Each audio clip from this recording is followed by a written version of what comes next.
Alright, hello chat. How's it going? Hopefully well. I'm not late. I'm perfectly on time. I've never been late in my life. It is bug hours. To quickly answer... Actually, hold on. We'll just get right into it. Today, goal is to beat Pantheon 5. Because if I don't beat it today, I'm not going to be able to handle it. I was going to use words that I should not use in the beginning of a YouTube video. But I'm not going to be able to take it. Real bug hours. Hello, Finn and False. This is one of the characters in game singing the menu theme instead of the normal menu theme, because I've had someone false claiming the recent Hollow Knight streams. They've been claiming the menu theme, and I reported them through like YouTube's copyright ID and everything, which last time didn't go super well for the guy that I reported because Nintendo got involved in that one, which made me really happy. But this is a smaller game, so I don't know how bad it'll be for him. So I'm playing it safe and using that menu music instead. I peeped you on Steam playing Hollow Knight. Yeah, that would give it away. What was I gonna say? Oh, yeah. For achievements outside of Pantheon 5, we have this one for, like, letting Zote die in the story instead of saving him near the beginning, which I'll do on just one of the, like, speedrun or, what's it called? Steel Soul runs. But then, like, the speedrun achievements and, like, the Steel Soul, the permadeath, 100%. Permadeath 100% will be great. There will be no problems with that. I definitely will be able to do it first try. Wait, oh, I am going down. For a second, I was like, I'm going the wrong way. But I need to practice this boss now. It sounds like a Yeti singing. Brushing teeth at noon? Question mark. How late did you sleep today? Hollow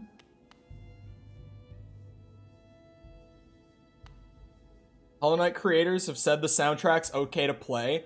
Oh, yeah, they're not claiming it. It's someone who... I hate saying this out loud, like, on stream. But, if you don't know, YouTube's copyright system is mostly good. It's really easy to just be like, oh, I own this, and YouTube would be like, okay, we'll give you the revenue. I'm warming up with Pure Vessel, because he's also gonna be a problem, most likely today. Oh, for fuck. Yeah, I'm having a strong start. Still nothing back for mine? Oh, did you actually put it through, the dispute thing? Oh, for fuck's sake. I take the risky plays, and they never work.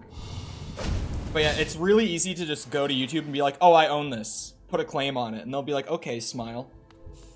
They'll just do it. Right after stream, I'm nervous. I mean, in your case specifically, I wouldn't be nervous. Considering, like, you at least know more about this than I normally get to know when I claim something. Because you've got the whole, like, straight from the source thing. For me, it's always game soundtracks that are the problem, so I'm like, well, I don't think this guy has the license for it. Like, I'm pretty sure he doesn't. It's normally pretty easy to tell. Especially because, like, most of the time, it'll be someone's, like, Xbox gamer tag that they're using in the claim system, and they'll be claiming, like, the Ocarina of Time soundtrack.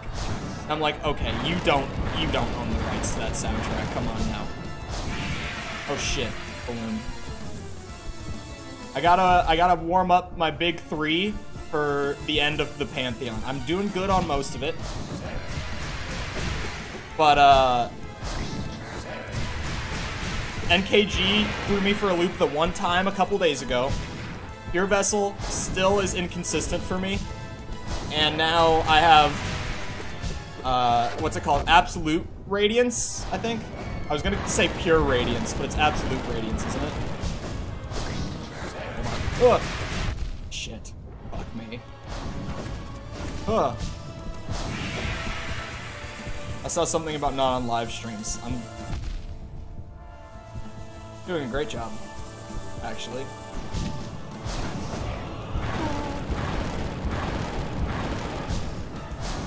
Fuck you. You know that today is the day I finally complete the Pantheon. You just don't want to admit it.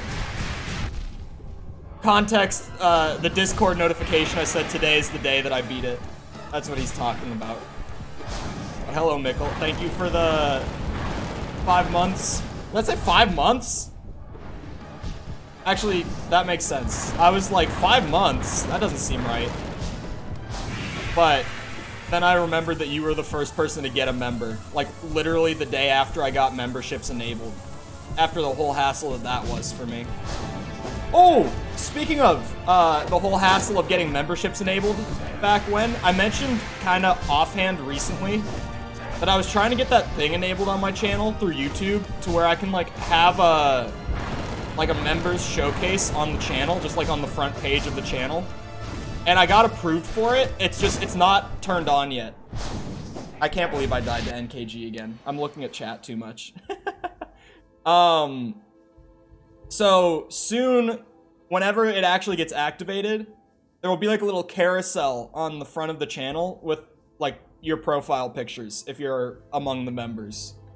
I got that approved finally.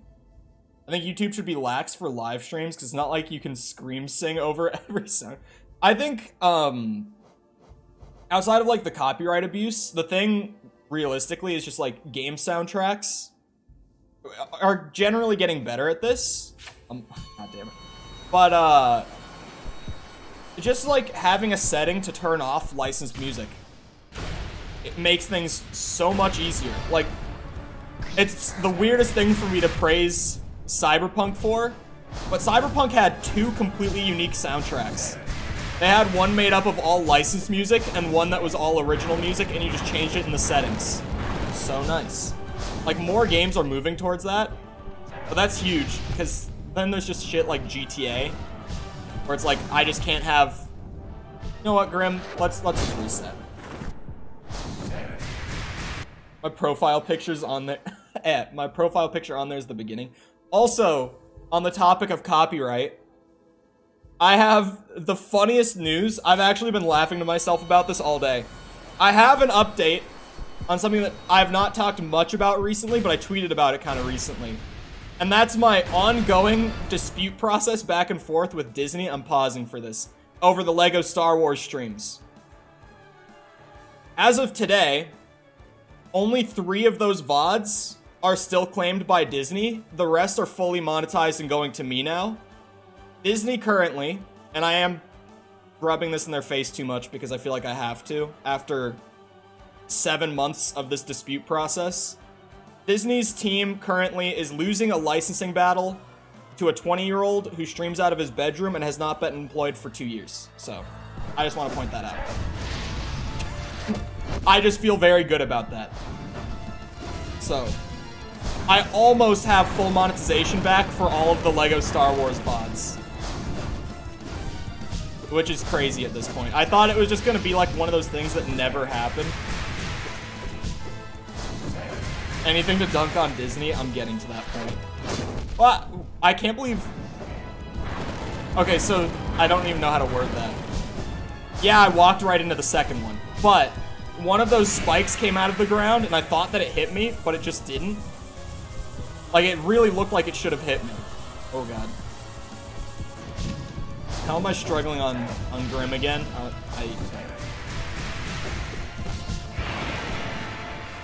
Better call Cole. Did I just get 3 heals out of that? That's kind of nice.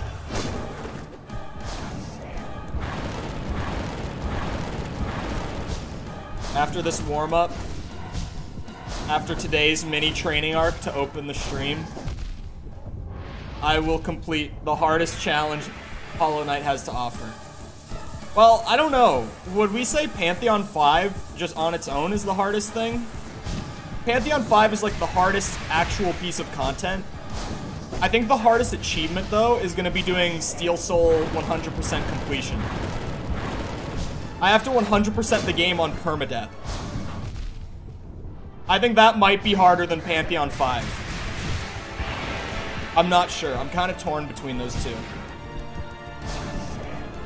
Because on one hand, I can get 100% without doing, like... without doing NKG and God Home at all. Like, I can avoid the harder stuff and get 100%, mostly. But we've all seen my platforming skills. I think the biggest risk with me doing the Steel Soul runs might just be spikes. Like, not even any of the boss fights or anything. I think spikes might be the #1 problem for doing those runs. There we go. Finally got him.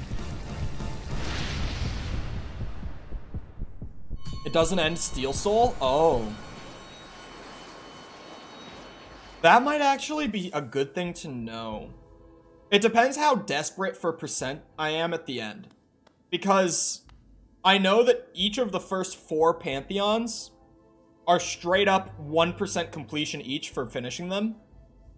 Because chat taught me that. So if I get to like 90% and I really want to play it safe, I could just do Pantheons 1 through 4 because those deaths won't count. Dream Boss deaths don't count either? Oh, these are good pieces of info to have. Did I say hello to Ozzy? Brain go bird. Oh, fuck. His spikes every time.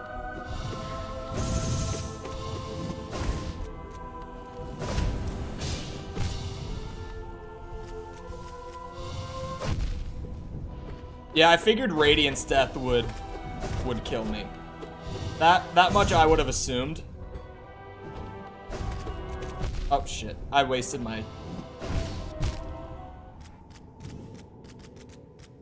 White Palace does count? Oh. Any games you're planning to stream that come out next year? First game is late January, Dead Space remake. I will be playing that. Like, probably a lot. Trying to think, what else is coming out early next year? Hogwarts Legacy. I'm not even a Harry Potter fan.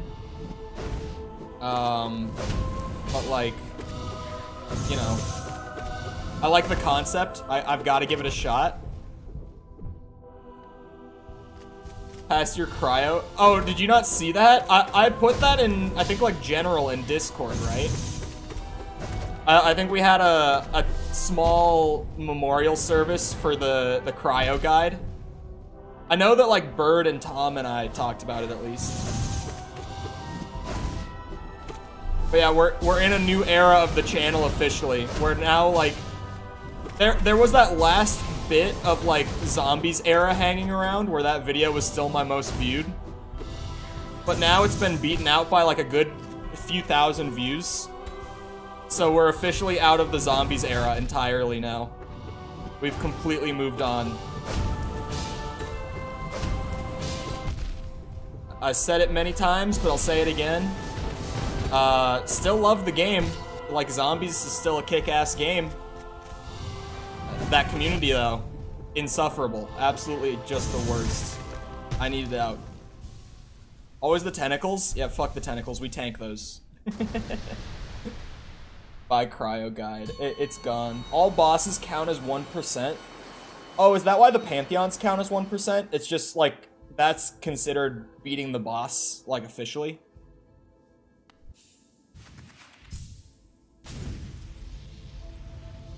Got many options for percentage. I'm sure if I just, like, Googled it, there's probably someone who made, like, a guide for that achievement that's just gonna give me, like, the most risk-free way of approaching 100%.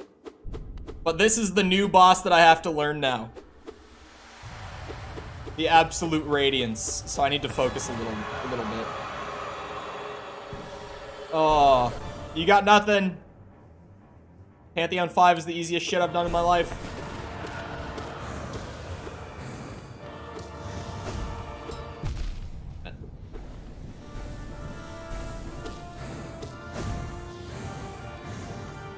How many of those are there?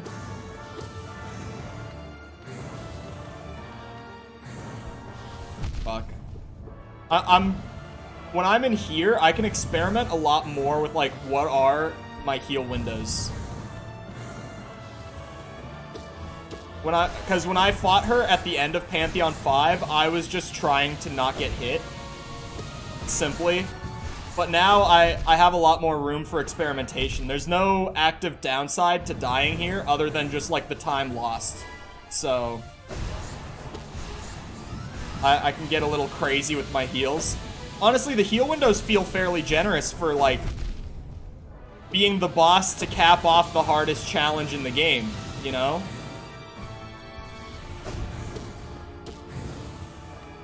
In general, I wouldn't even say that this feels as bad as Pure Vessel. It's just a matter of, like, getting used to something different. That's all it really is. The less than 5 hours. Yeah, the speedrun things, I'm going to need, like, text. Because I don't know routing. I don't want to spend all this time learning the routing on my own.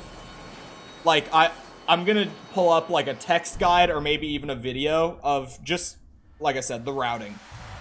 At the very least, just, like, telling me where to go. I might have to learn a couple skips. I don't know. There's routed Steel Soul and speedrun tutorials. See, this is me reading from the bottom up. It's just the way my eyes go. Speaking of my eyes, my glasses are still in California. This is the third, granted, yesterday was Christmas. But this is the third day in a row of me, like, checking the shipping tracking on my new glasses, and they have not moved. So I'm just sitting here like, what the fuck? Where are my glasses? You don't know. Like, everything... I can read. I can see fine. It's just blurry. I want to have that clarity again. I want to not get headaches while I'm gaming from eye strain.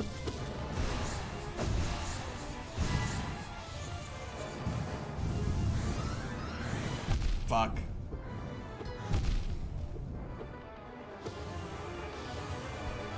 Oh wait, is this phase 2? I don't know why I went back in. I should have looked better. Or looked more carefully. Am I gonna win this? What the fuck? Hello, Jessica. I think I'm gonna try to beat Absolute Radiance a handful of times before I run P5 again, and I'll probably go back and do Pure Vessel at least one more time. Did I call her Pure Radiance? Absolute Radiance? Whatever. This Radiance. New, stronger Radiance.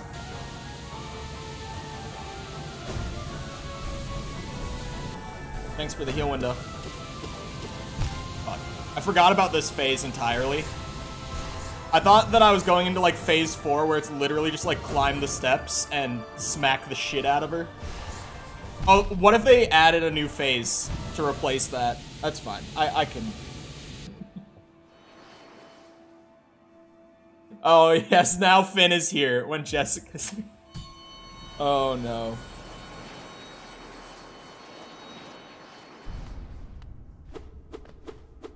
New Radiance. Honestly, it really is just Radiance with, like, the speed dial cranked up. Like, I was expecting by phase 3 there would be, like, some new moves. But it's all the same moveset, just faster. It's just the same thing, but more aggressive. Oh my god. Yeah, just, we go for a reset on this one. So badass how she appears from the sun. Yeah.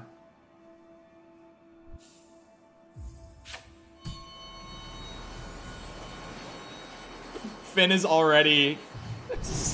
Finn knows what's coming with that message. He's just waiting to hear it.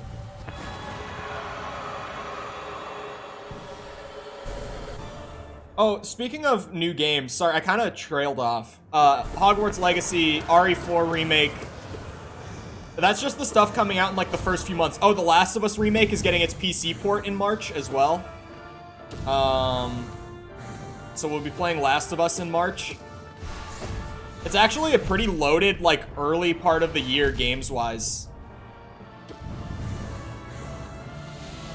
And later on in 2023 is also kind of packed with like big game releases. I think it's just going to be a really good year for gaming in general, at least in the AAA space. And, you know, also maybe SILKSONG, who knows? At this point, who can really say? But it's a maybe. Oh shit, I just did that. Ow.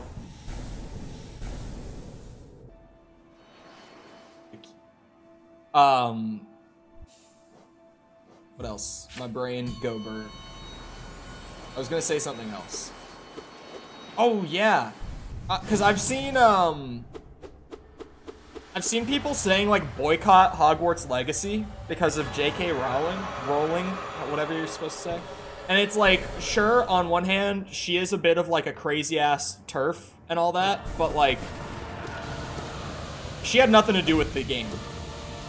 As far as I know, I don't think she's getting like direct royalty payments from Hogwarts Legacy. And even if she was, at the end of the day, it's like, well, this isn't my job now. So I would be in a weird spot regardless. But like, the game is my childhood dream. Yeah, I'm like, I do not like J.K. Rowling. I really don't even love the Harry Potter books or movies all that much. But the game seems cool. Fuck sake. Okay, I'm maybe trying to heal too much. I'm trying to, like, I don't even know, like, the timeline of her...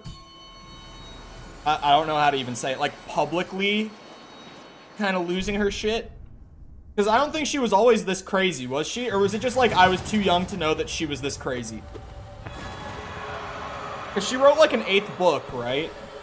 Was that before or after she will be getting money from it?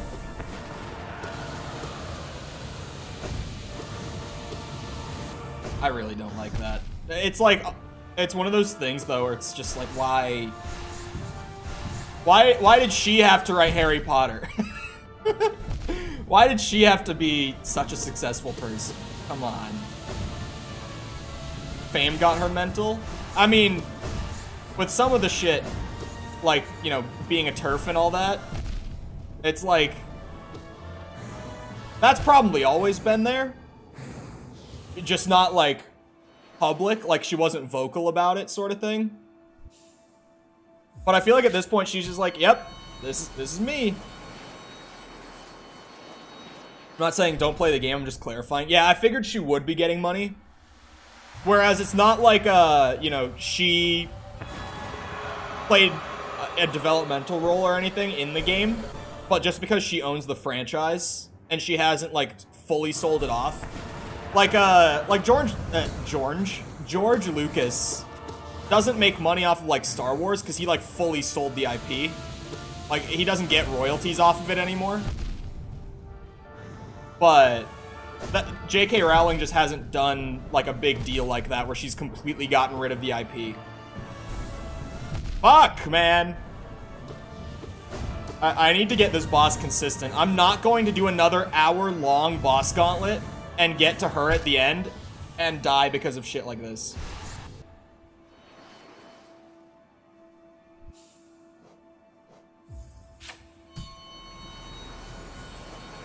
How does she not know people hate her? I think she does know that people hate her. I'm pretty sure she knows. There's no way you couldn't, right?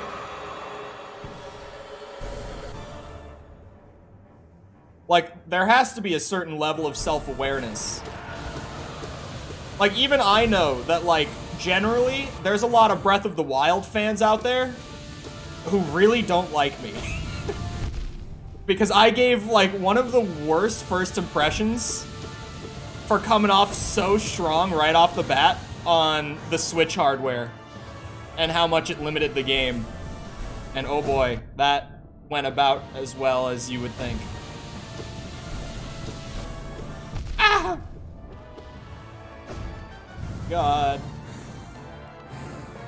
Okay, so I'm gonna be honest, the heals in this fight kind of feel like I just take a guess at when I might have a good window, and it's half luck-based at this point. I'm not really finding any consistent windows where I can heal, because it's just non-stop attacks being strung together. She knows, then why the fuck is she acting this way? I think it's one of those things where it's like, I think she's just so successful regardless. And, she's kind of in a position where there's a large fandom that has to, in some way, shape, or form, at least hear what she has to say, even if they disagree with it so strongly. You know what I mean? Like, the Harry Potter fandom has to at least acknowledge the fact that she is like this. You can't just ignore her and hope she goes away. Because she's so established because she wrote Harry Potter that, like, she's gonna stick around. I think it's not even a matter of, like, how do you enjoy it? It's just, like, she doesn't have to enjoy it. She just can say whatever she wants because she's gotten to that point in her career. Oh. Oh, fuck! I didn't think that would hit me. I thought it was gonna be close, but I didn't think it would actually hit me. Should I just bump this up to the 4? I should... I'm considering doing the double damage one to practice her, and just getting used to the fight. Practically just no damaging it. It might honestly be easier than trying to look for good heal windows. Remember the downward spell gives you iframes? Oh yeah. I always forget about that. This is the phase that's really gonna fuck me up though. Because, you know, it's my platforming ability mixed with dodging whatever the fuck she's throwing out and trying to hit her all at once. Ah, fuck.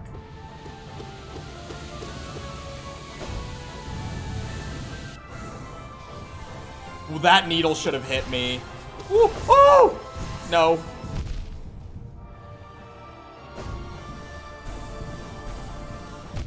I jumped into it.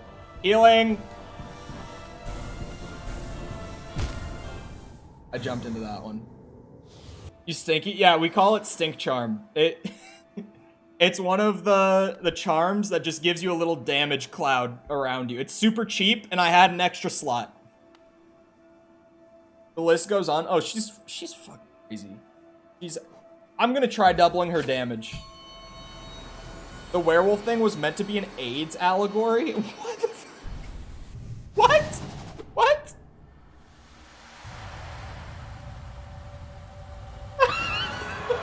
What? That is wild. I feel like that's... I've always generally felt with her, like, saying stuff like that, that it's her trying to, like, retroactively add stuff. Like, there's the more infamous, like, her trying to confirm that Hagrid was gay and was always intended to be written that way. And the entire world did the Rock eyebrow raise. Just like, what? Since when was Hagrid... What? I feel like she just retroactively says these things and is like, yep, it was always supposed to be like this. Didn't you know? Did you not put that together on your own? How could you not? Oh!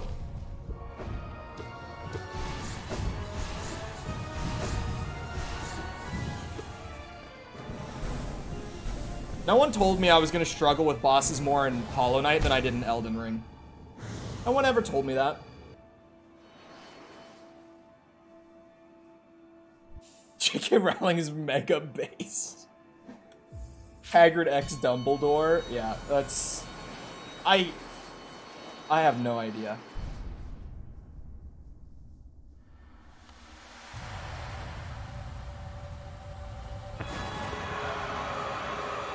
Thought you were a true gamer. Hey, Finn, what Pantheon have... Sorry. I'm about to pull up my achievement comparison with Finn just for that one. Finn struck a nerve. Oh god. Oh god. That one was close. Oh, also, Finn, I don't know if you might have seen it in Discord general last night. But Tom also just started playing DMC. So I'm giving out multiple addictions this month. Going into 2023, I'm gonna have everyone addicted to what Tom has now dubbed the Dark Souls of hack and slash, because he got his ass kicked by the first boss and now he's scared.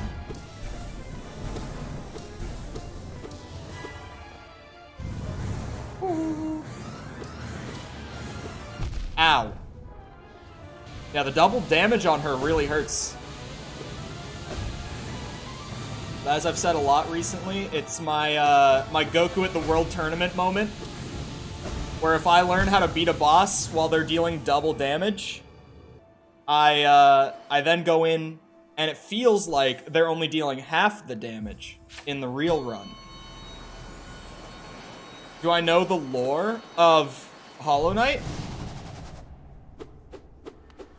Can you walk around without maps and know? Okay. Hold on now. I'm the nerd and the platformer, not the boss melter. The boss fights are my favorite part of this game, but holy shit. Like, the God Home stuff gets out of hand. Ow! Maybe I get lost without my compass. Maybe I don't remember a goddamn thing from the beginning of the game. But it's fine. Because I can beat almost all the hardest bosses in the game. This being the one and only exception. The only boss I haven't beaten. Ow, fuck. I went right into that.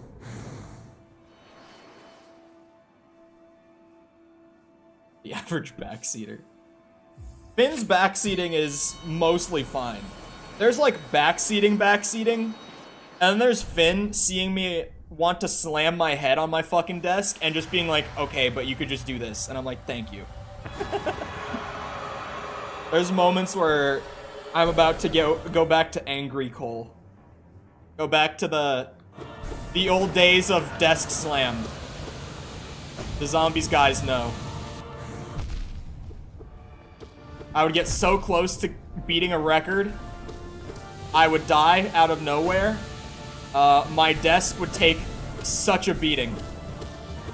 I once banged I banged a couple screws out of my desk while smashing it with my fist in rage. And one of my legs fell off later that day. One of the desk legs fell off. There are times where we come close to being back to angry Cole. But he's gone now. I contain multitudes. Maybe the double damage isn't necessary. But also, I appreciate the good luck. Finn wants the best for you. I want to see you rage. We are not the same. My brother put holes in the wall regularly as a teen. Did your brother also play League? Question mark? I didn't punch the wall. At the desk, at least, it was like, it was my desk. If I put a hole in the wall... Oh, boy. Ow. Ow. I might put the damage back down to normal. Ow.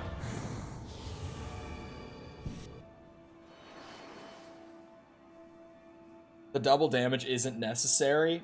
I mean, it did wonders for Pure Vessel the other day when I was practicing him. Because I didn't even beat him on double damage, but I did pretty much what I'm about to do here. Where I practiced on it for a good bit, and then I changed it back and, like, immediately started winning over and over. And then my next Pantheon run, I got up to Absolute Radiance and got to second phase and then died. Thinking IRL leg. No, the leg of my desk just fell. Just came out. Thankfully, I've never had a bad leg injury. Is that true? Yeah, that's true, actually. Ow. My arms took such a beating in the snowboarding, skateboarding, skiing days. My ribs, or a couple of my ribs, but never Never my legs, weirdly. I don't judge. I had a buddy at one of our competitions. He was on skis that day. He was competing for skis, or as it's called in the freestyle scene, twin tips. And we were doing big air that day. At least he and I both were. He was up at the top of the hill. This is one of my, I hate this story. I mean, I love it and I hate it. And he did an amazing first couple runs. And I've explained this briefly before, but the way that those competitions work, both just the way we did them and like the Olympics and stuff does them, is you get 3 runs, but only the best 2 get taken. Your worst run isn't counted towards your score. So he got his first 2 runs down really well, just like perfect runs. And he was like, all right, I'm going to throw something crazy. And I was like, what are you thinking? And he's like, how about I just send it for a triple backflip? And I said, you crazy bastard, do it. My boy goes, and on the last jump, these are kickers, by the way. I think the hill we were at, it was 26-foot kickers. Big jumps. He goes off of a 26-foot ramp. He throws a triple backflip. He gets like halfway through, he gets like 2.5 in and lands. He does not land a triple backflip. He breaks his ankle in a ski boot. If you have ever worn a ski boot before, you would know. That would fucking hurt. Because then, Ski Patrol comes out, which is literally, if you've never been skiing or snowboarding, it's like paramedics on skis, where they come out on the hill and get you and bring you back into like the little mini, like medical office that every hill has for emergencies and stuff like that. And, they, at the bottom of the hill, like they pulled him down on the stretcher, but then at the bottom of the hill, they had to get him out of his boot. And watching them try to get him out of that boot was one of the nastiest things I've seen in my life. Just knowing that his ankle was broken and seeing them like pulling on the boot.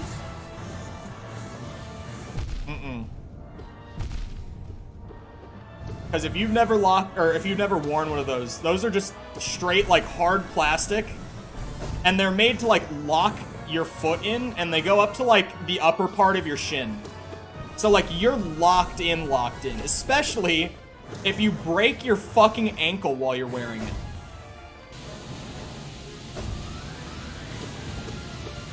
Ugh. No. I got it.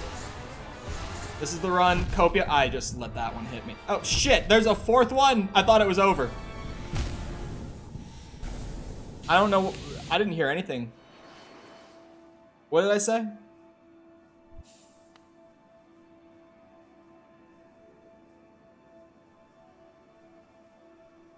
Doesn't have a peg leg, but he's 5'2". Okay.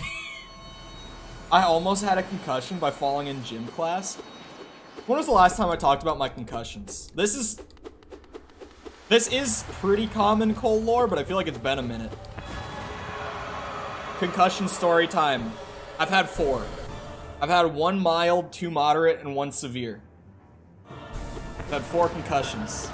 My last one was when I was 15. So I've been with that one for a few years because my doctor was like, yeah, if you hit your head like that again, it genuinely could just be like lights out. And I was like lights out, lights out? And he was like, yeah, like lights out, lights out. And I'm like, ooh. The state of Minnesota also, past 3 concussions, will not let you compete in sports anymore that are like at risk, which was every sport that I did when I was younger. Yeah, the funny part of my concussion lore, though, is that I got my first one when I was 2, and I got my second one when I was 5. The first 2 ones I got were when I was super little. Like, I don't even really I vaguely remember the one when I was 5. But it's kind of that, like, I have, like, images of it in my brain. But even some of those images, I have been told, are not accurate by my parents. They were like, yeah, even some of those things that you think you remember, they're a little off. They're not quite right. I wasn't paying enough attention. I think I never had one. Oh, they suck. They're really not fun. You know those little, like, scooping shovel toys on, like, the playgrounds?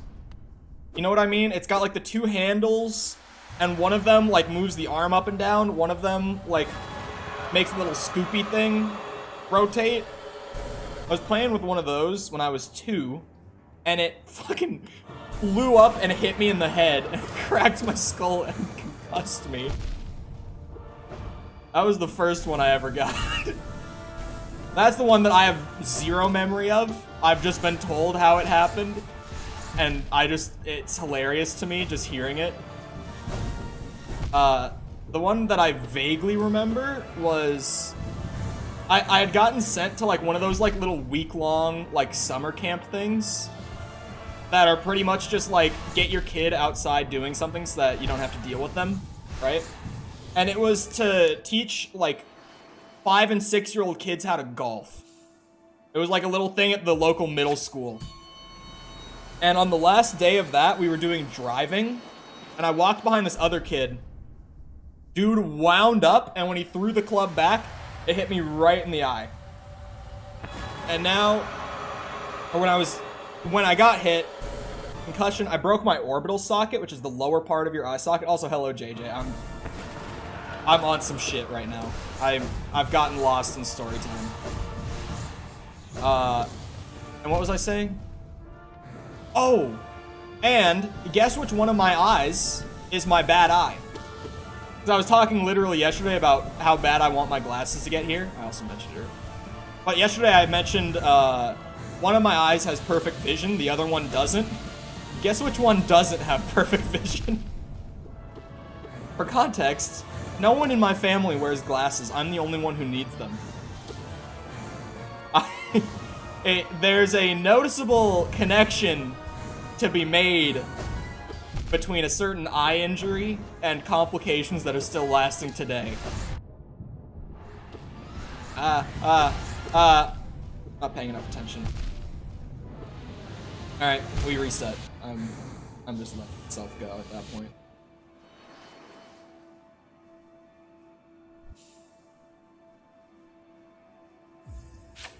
I've completely missed what is happening now between Mikkel and Jessica. I've missed so much. When I was a baby, my mom told me I climbed out of my crib and fell head first on a CD player radio.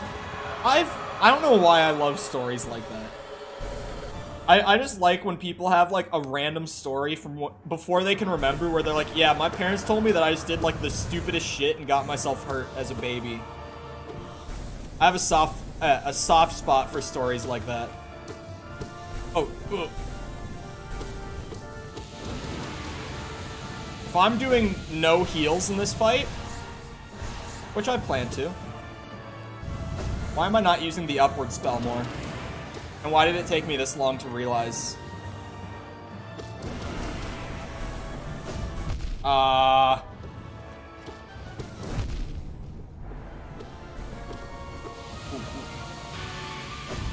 Damn it. And I accidentally fired off a spell there too.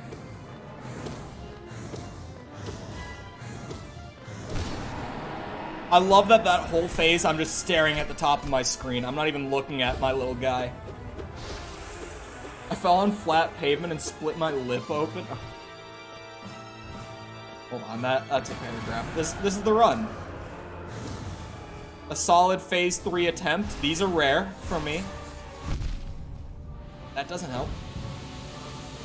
I really don't like the little yellow orbs in general, but they're even worse up on this, like, small platforming part.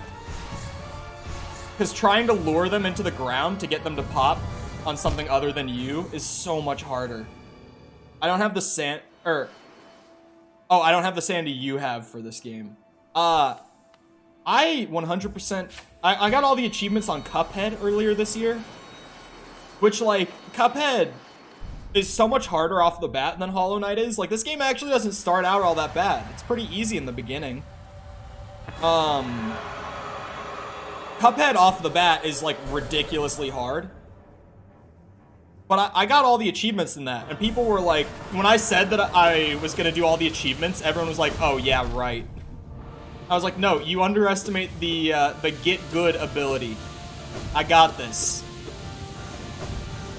This is way harder than 100% in Cuphead. This is so much harder. Cuphead took me, what, like 25 hours of playtime? To 100%, like the base game and the DLC, I think. Roughly, I don't know. Whatever my Steam playtime is. I haven't played Cuphead outside of streaming it. Ever. So, whatever my Steam playtime is. With this, I'm like 80 hours in. And at like 80% achievements. And now I'm getting to the hard ones. Well, actually, I guess I just got the first, like, really hard one. Which was Pantheon 4. That was a solid struggle for me. But now I've got the boss gauntlet. That's every single boss in the game, and some of them are buffed versions from the original. Fuck you. I've got that next on my to-do list. And after that, I've got, like, beat the game in under 5 hours, like a literal speedrun achievement. And then I've got get 100% in-game completion in permadeath mode. So I think I'm still a good ways out from finishing all the achievements. Just like playtime-wise. We just don't think about it. You know, one thing at a time.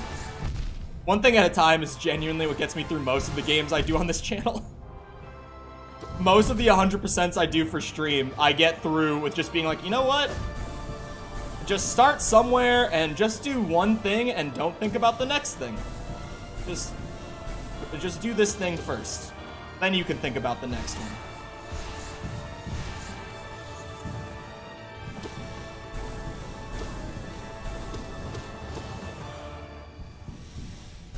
Ooh. That was actually crazy RNG. In general, my RNG here, with just like what attacks she's throwing out, it's been pretty good. Shit, I jumped into it. I just used my dark dash. No, fuck, I went the wrong way. I just had to talk shit. Now I'm in one-shot range. Oh, this is such good RNG. Fuck. Cuphead's the reason we have Sepper for a mod. That is true.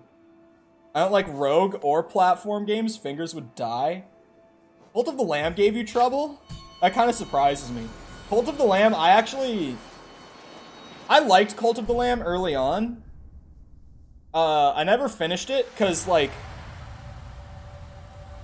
I don't know. I thought the village building stuff was really good in it.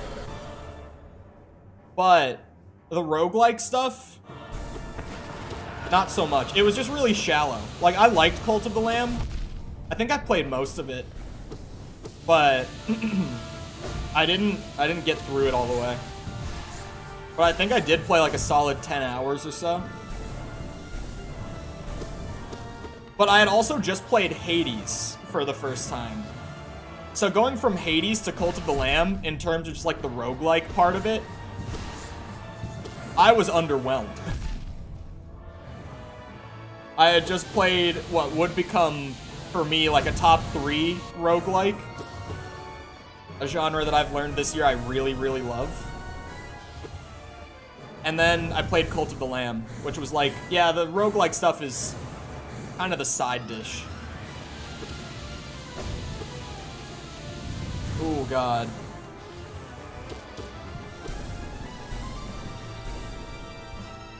I'm doing better with finding safe heal spots now that I'm going for heals again.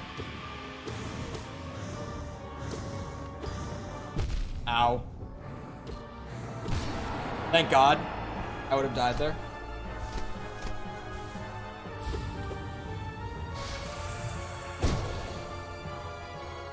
Guys, next game.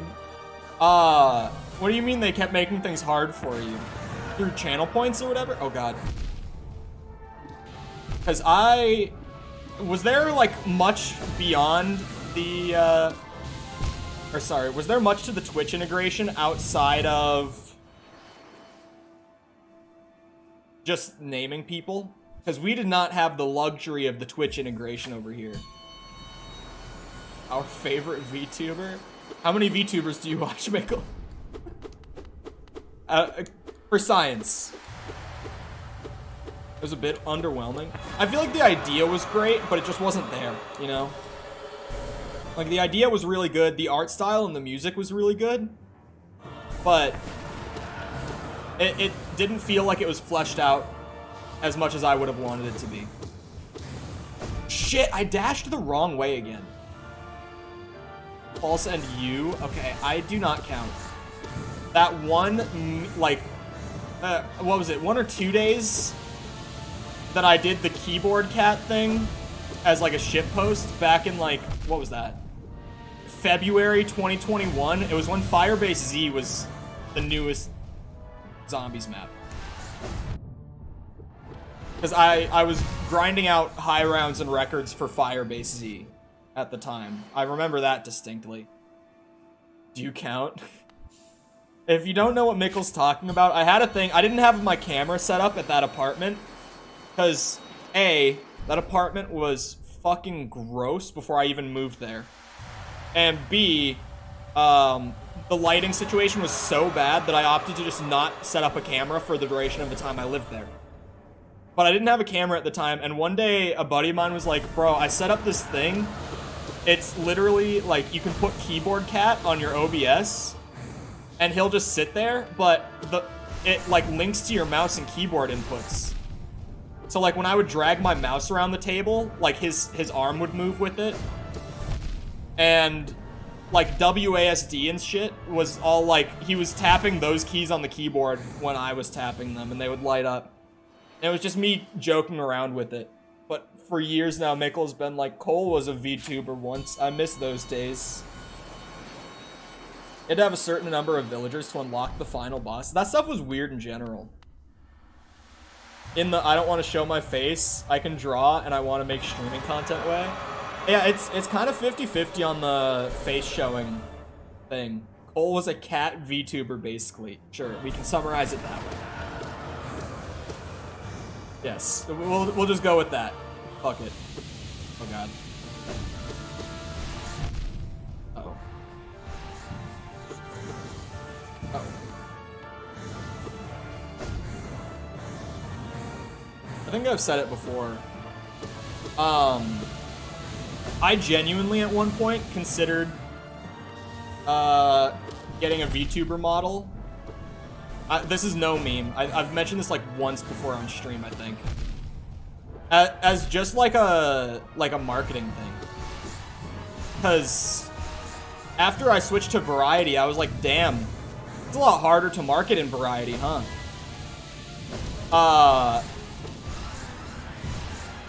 But, oh, False is still here too. And she said the exact same thing that I was talking about with friends like months ago, where it's like, VTubing is inherently like a niche thing. Like, you're already within a niche, but you can also just do whatever you want, stream-wise.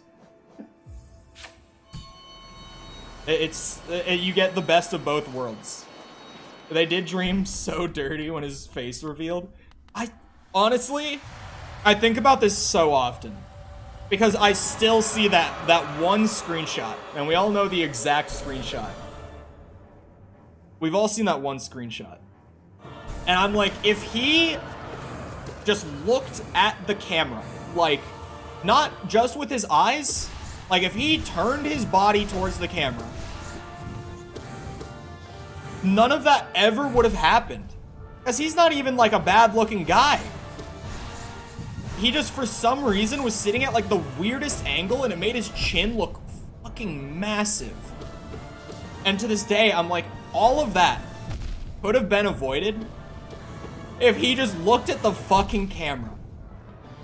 And in all reality, it was probably just classic camera shy shit.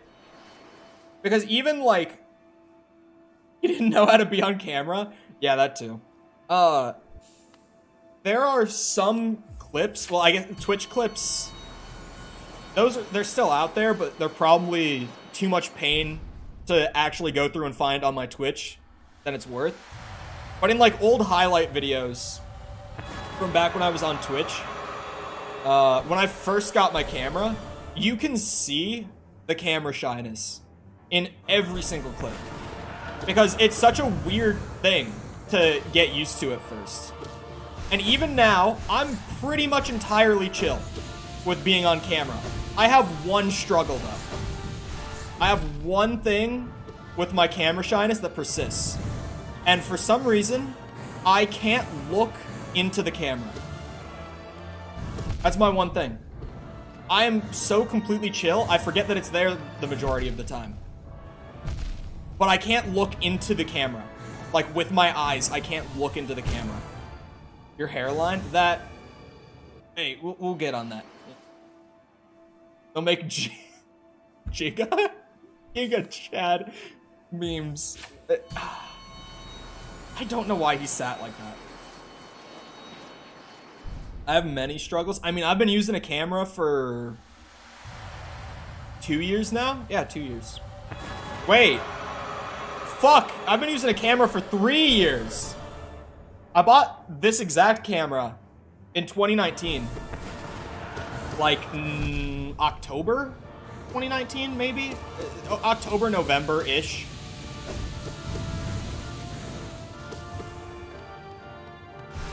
Ow.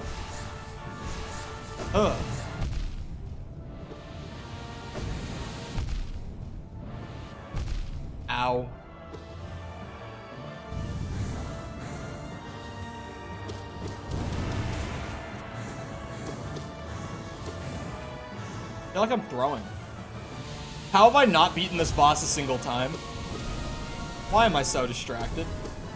Pure Vessel, actually Pure Vessel did take me this long. I was gonna be like, Pure Vessel didn't even take me this long. Yeah, he did.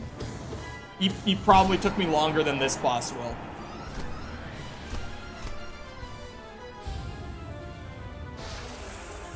I had people at my work try to insist on me being in pictures and I wanted death. Oh, okay, pictures are my one thing.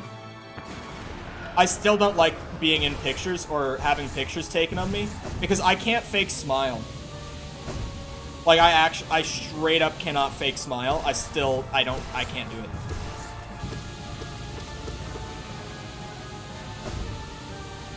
Uh-oh. Oh, perfect. Woo! Stop that! Ow. I love the way that it looks when you just spam, like, the upward nail attack while sitting in one spot like that. Uh-oh.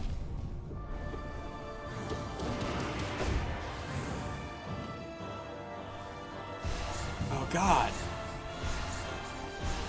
Could we just not throw this spell, the little yellow orb thing so much? Okay, now you're doing it on purpose. I almost just fell. I almost just died from falling at the very end. Where are you? Oh. Oh.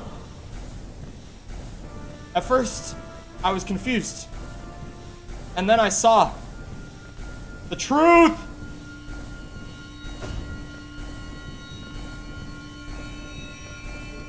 Oh, no fucking way I did that! That counts as a win, right? That counts. That counts. Do a drunk playthrough? I don't drink, you bitches. We've been over this. I don't know what I'm gonna do for my 21st birthday. Because all of my buddies are like, what are we doing for your 21st? I'm like, I don't know. I'm like, I have no idea. I don't smoke either. Straight edge king. I quit both. You know this. Mickle's trying to be a bad influence. I already have enough people in my life trying to be a bad influence, alright? I don't need your shit. Ugh. More like false.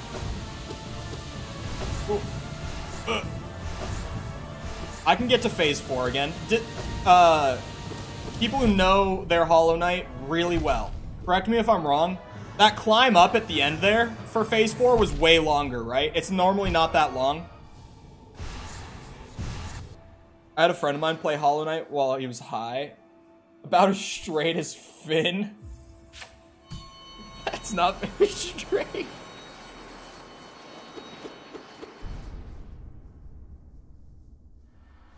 Finn has said some wild shit in this chat. Hello, Smitty. I want to... I think it's longer. That felt way longer, but also... I've only fought Radiance, like, once since the long hiatus, and it was just to get the 112% achievement, where I just, like, had to fight Radiance once more to actually get the achievement to pop.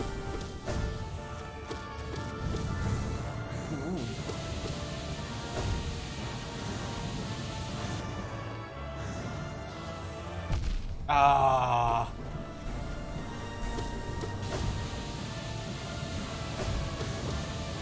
Ooh. Ah. Phase 2, phase 2, phase 2. Huge. Scoville chat level is high on Finn. What was the most, like, out-of-pocket Finn moment? Was it? It had to be Blythe in, Blythe in Elden Ring. Right? It had to be. I don't think I've ever seen Finn as down bad as he was with Blythe. I think that was absolute peak.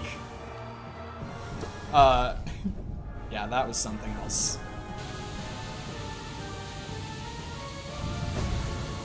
Oh shit, that was such a well-aimed spike from Radiance. Uh-oh. Fuck off! Just let me have this. Let me win. Jesus!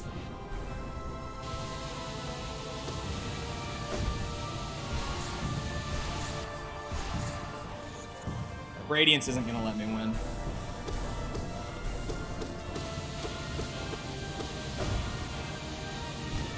Fell.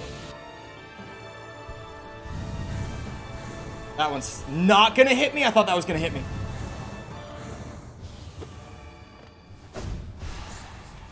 We're close. I've gotten a lot of damage in phase 3 here. Oh, fuck. Oh, fuck. Oh! I'm panicking! A little bit. Just a little bit. God damn it. One extra day of not dealing with bozos. The wolf character? Yeah. Yeah. The only reason I watch you is to chat with them. What do you mean? You could stay up. I don't know your times. You could stay up until like 3 a.m. and do the same thing. You don't have to do that here.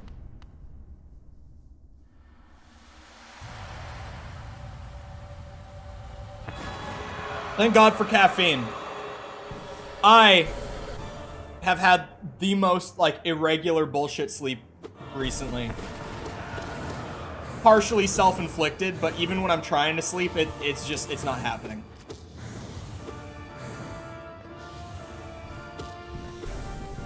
Shit. But I've gotten into this really weird thing. I didn't even notice this, like, mindset forming until last night. Or not last night. I realized it before last night. I just, like, found a way to put it into words last night.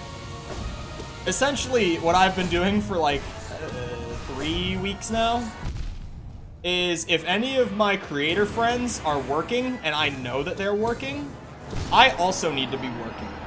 And I wasn't even doing this consciously for, like, weeks straight. It was just, it was happening.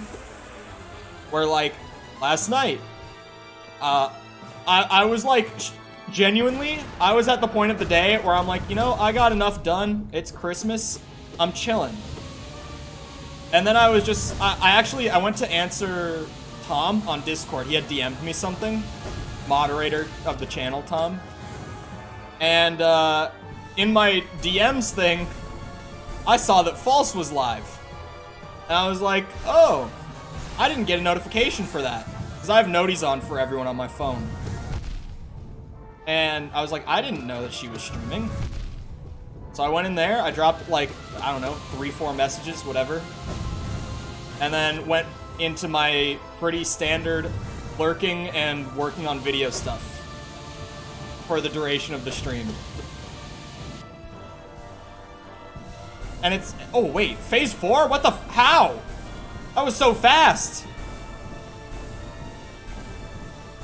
That was insanely fast. Oh shit.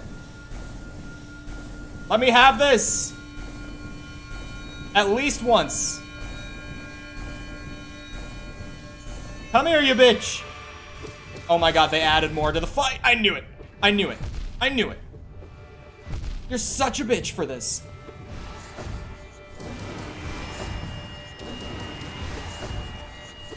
Oh my god.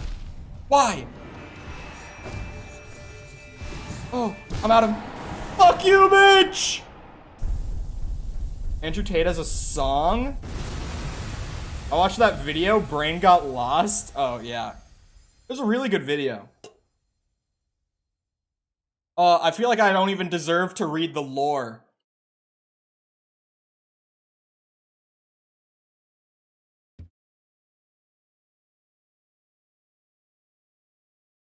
When met in perfect state. Second health bar? Should be irrelevant in the next 6 months. I would hope at this point. Thou cringer. I would hope that he kind of falls out of relevance fairly soon. I mean, he's certainly less relevant than he was, let's say, like 3 months ago, right?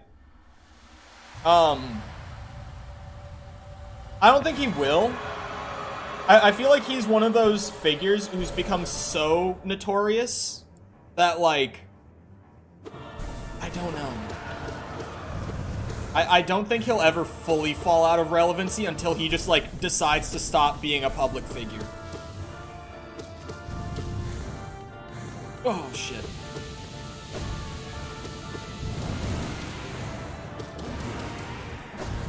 Damn it.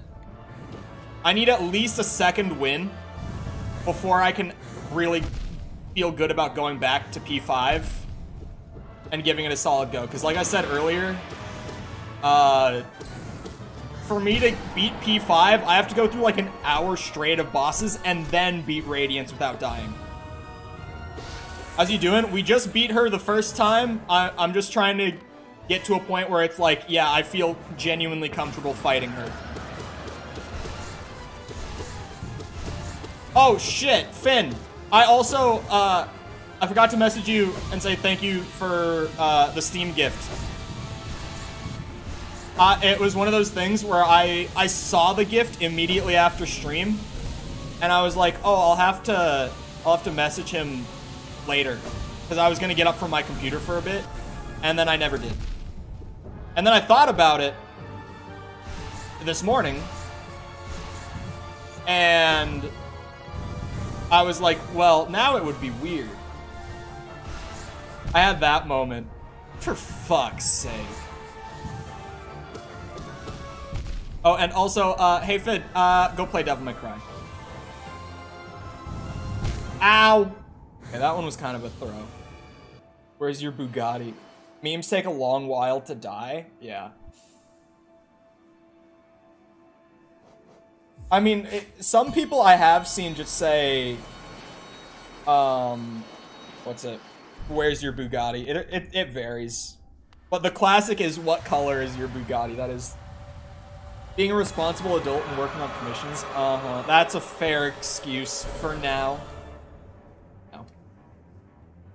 Play video games tomorrow.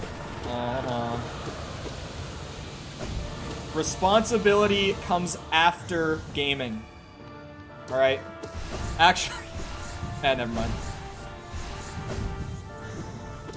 Actually, yeah, fuck it. You guys know how I get up so early, right? This is... I used to get up at 6. I'm just going through this because some people might not realize how early. Used to get up at 6, and then I was like, I want to push it a little earlier, so I pushed it to 5, and I got really adjusted to getting up at 5. And I was like, what if I go even earlier? And as of right now, I have a like 7-day-a-week alarm for 4:30. If you don't know, now you know. I get up super early. And you know what the first thing I do in the morning? Well, okay, the first thing I do in the morning is I get up and I do like morning routine stuff. Like, you know, workout, shower, brush teeth, etc. Then you know what the first thing I do is I'll play like 30 minutes or so of whatever the game is that I'm playing in my free time right now. Right now, I've been playing Portal. I've been like, fuck, words are hard. I read chat and brain went wrong. I replayed the first Portal and I was like, that was really good. So I've been replaying the Portal games. But genuinely, for me, it's like, first thing I do with free time in the morning, I do a little bit of gaming. Then I work on my side business stuff for a couple hours. And then I'll start doing like YouTube stuff for pretty much the rest of the day.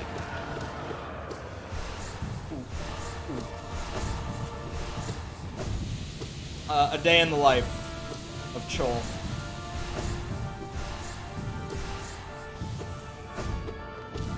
Oh shit.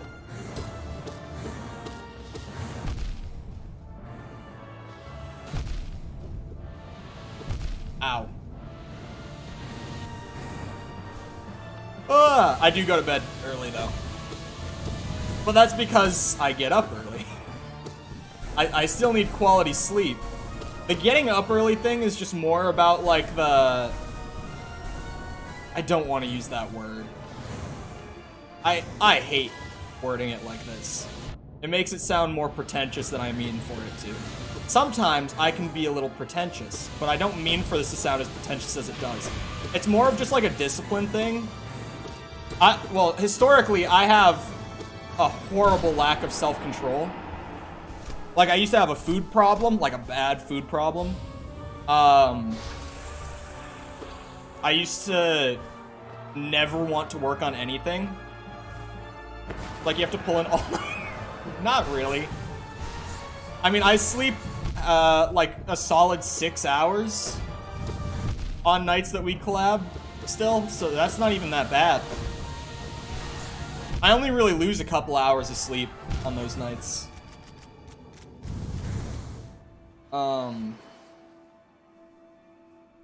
Why would you choose to do that for yourself? Because I historically have a lack of self-control, and it's one of those small things that I can do every day. That's like, if I can get myself out of bed at like 4:45 every morning, because no one wakes up and immediately steps out of bed. So if I can get myself out of bed consistently by like 4:45 every day, it kind of starts me in the right headspace for like actually getting shit done and not just like sitting here and doing nothing, like wasting my time. Last time, I was like that, because I didn't have any caffeine in my system last time. I was running off of pure natural energy, which didn't... It lasted like a solid hour. Ow.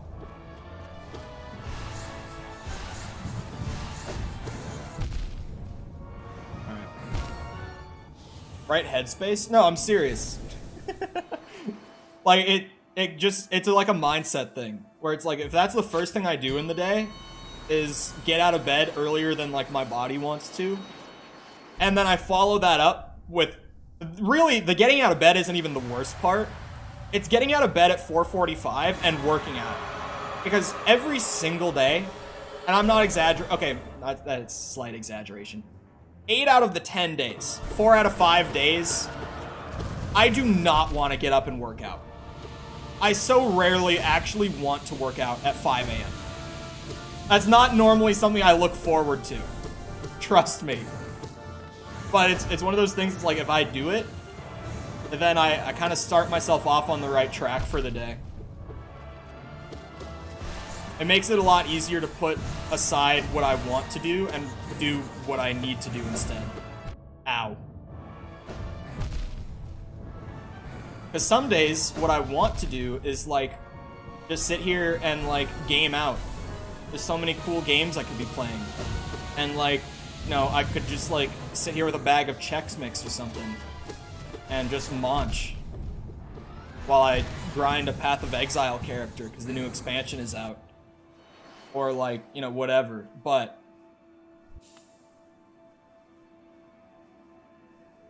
what time is bedtime? For me, it's normally around, like, 9 is when I'll go to bed. But hello, Dominic. How's it going?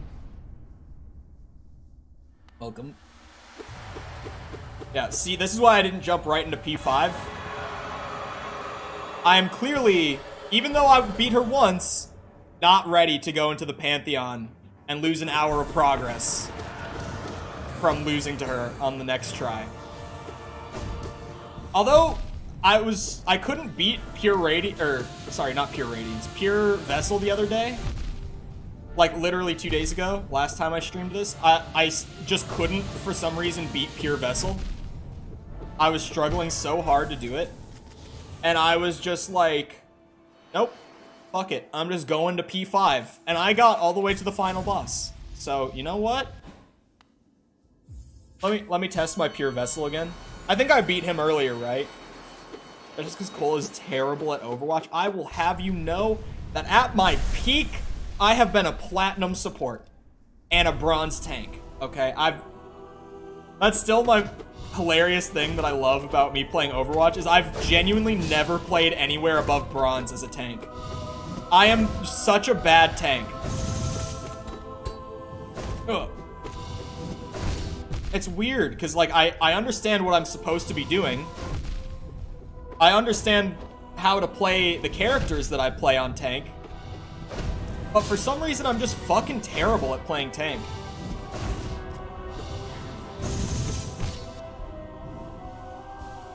DLC easy? I mean, most of it. P5, however, not so much. Oh.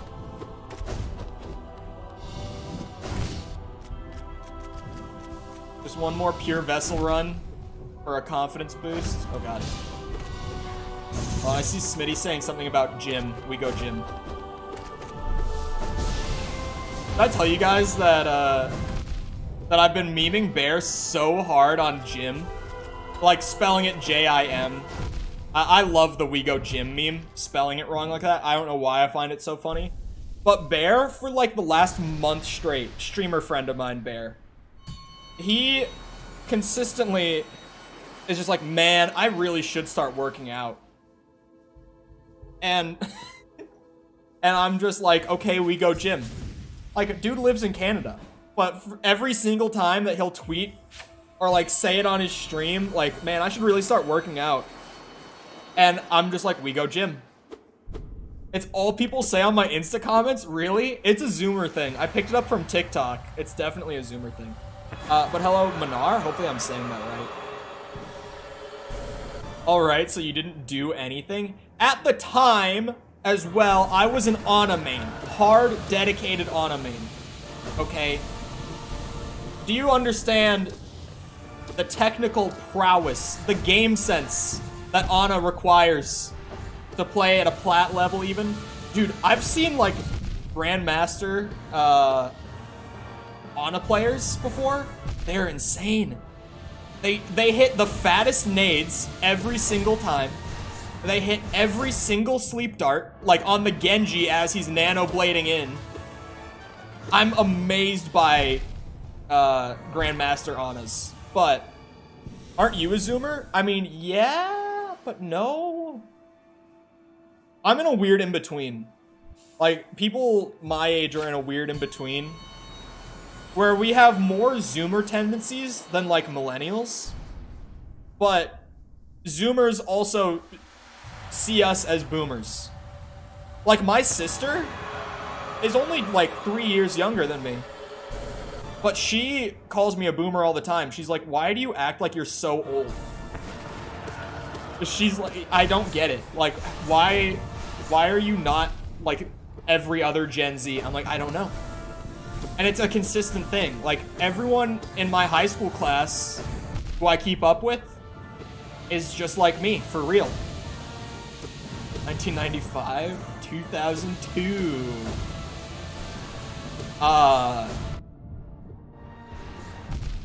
The year range for millennials again? I don't honestly know. Because I don't even know what the year range for fucking Gen Z is.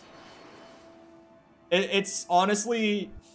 Because especially with Gen Z and, like, millennials, it's like, you, if you look up, like, what years are Gen Z, you'll find such a range of answers where it kind of will just vary between, like, on the early end, I've seen people say it started with 95. And on the late end, I've seen people say it started with 2000.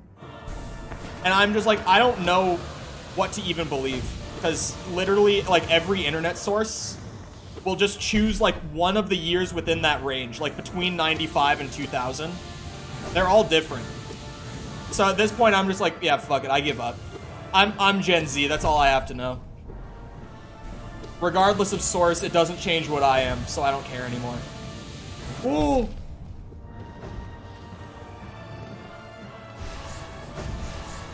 Ow.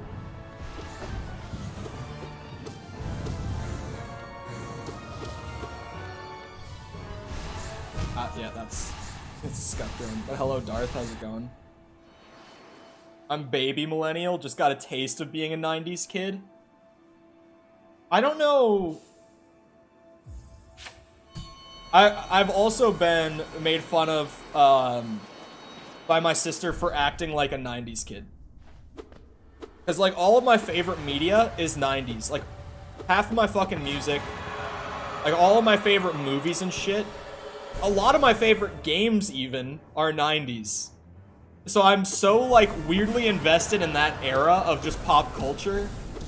And my sister's like, why do you like stuff that's older than you? Like, all the stuff that you enjoy is older than you are. Like, I don't know, man. I can't explain it. They were built different in the 90s. They were just doing it different back then. Oh, God.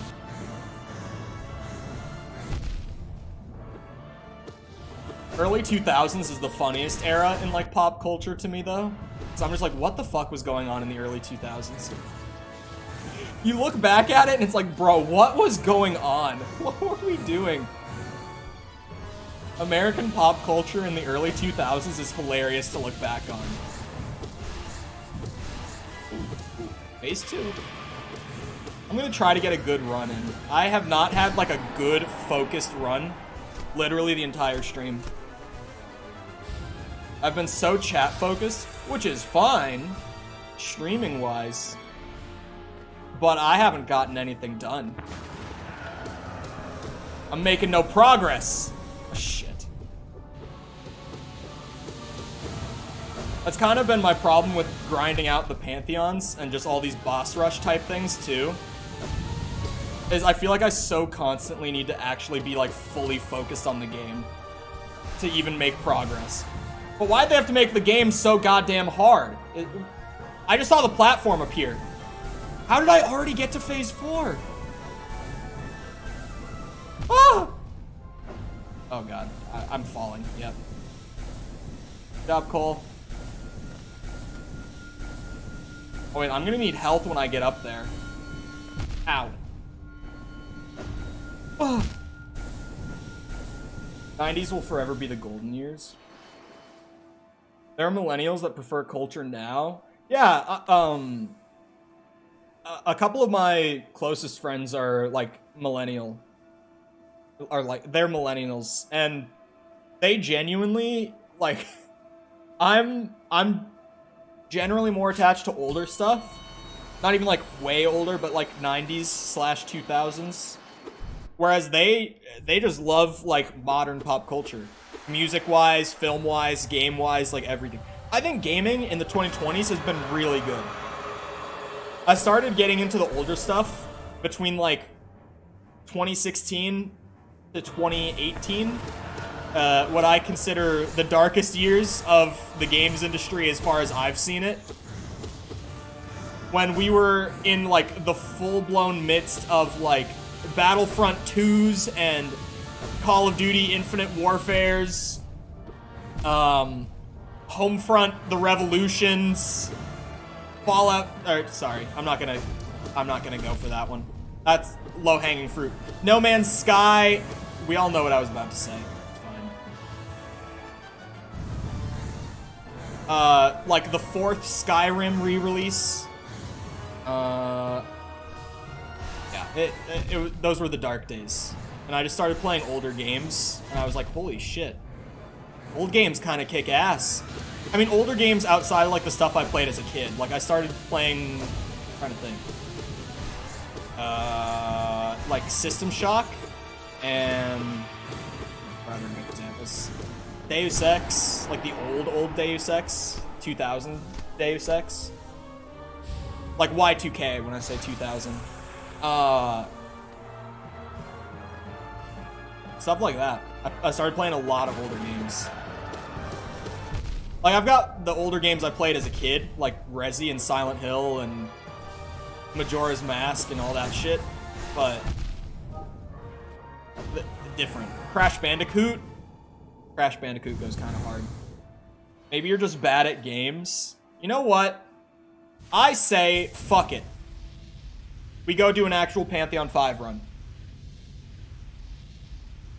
This is such a bad idea. I'm gonna get to the end and have wasted an hour. But I say fuck it. I wish it wasn't so far away. Like, the other 4 Pantheons were right there. They were right there. But now I have to go up here to this secret area. And then from here, I have to go up here to this secret area. And then... Fuck, I looked away. Oh god, that one was completely on me. Don't look. And then I'm here. Who knew the future would be all about the past? I feel like most of the, like, retro stuff, like the 20th century nostalgia, has been, like, 80s, which is actually not an era I have much love for / interest in. But that might just be because it's just such an overdone trope. Like, there's some good shit from the 80s. Like, there's some movies and stuff I really like from the 80s. Like, nerdy shit, like Star Wars, Predator, Aliens. Like, there's a lot of movies I really like from the 80s nerd culture-wise, but I think just... I feel like Stranger Things really brought on some wild-ass, like, 80s craze that has not died since. Like, we're still in it. For some reason, everything still is, like, trying to nostalgia bait the 80s. Blade Runner? Can't believe I forgot Blade Runner. Super Mario Bros. 3. That's, like, the only 2D Mario outside of, like, the American version of Mario 2 that I haven't actually played, like, all the way through. Which is funny, because it's the Mario game that's kind of, like, tied for being considered the best one. But I've never gotten all the way through it. Always loved 80s music because my dad's old rock CDs. Yeah, I don't even love 80s rock that much, actually. It's weird. I'm such, like, a rock and metal guy. You'd kind of think I would have a little more appreciation for the 80s, but I really don't. Like, 90s is kind of my shit as far as rock and metal. But also, I was a big grunge kid. Like, when I was younger, grunge and post-grunge was, like, my shit. So, like, 90s and 2000s is my favorite music. Late 90s to, like, late 2000s is kind of perfectly in that spot for me.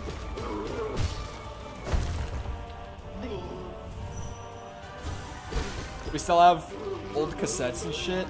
How I listened to my childhood grim stories on vinyl record. Rock got serious again in the 90s, Nirvana. I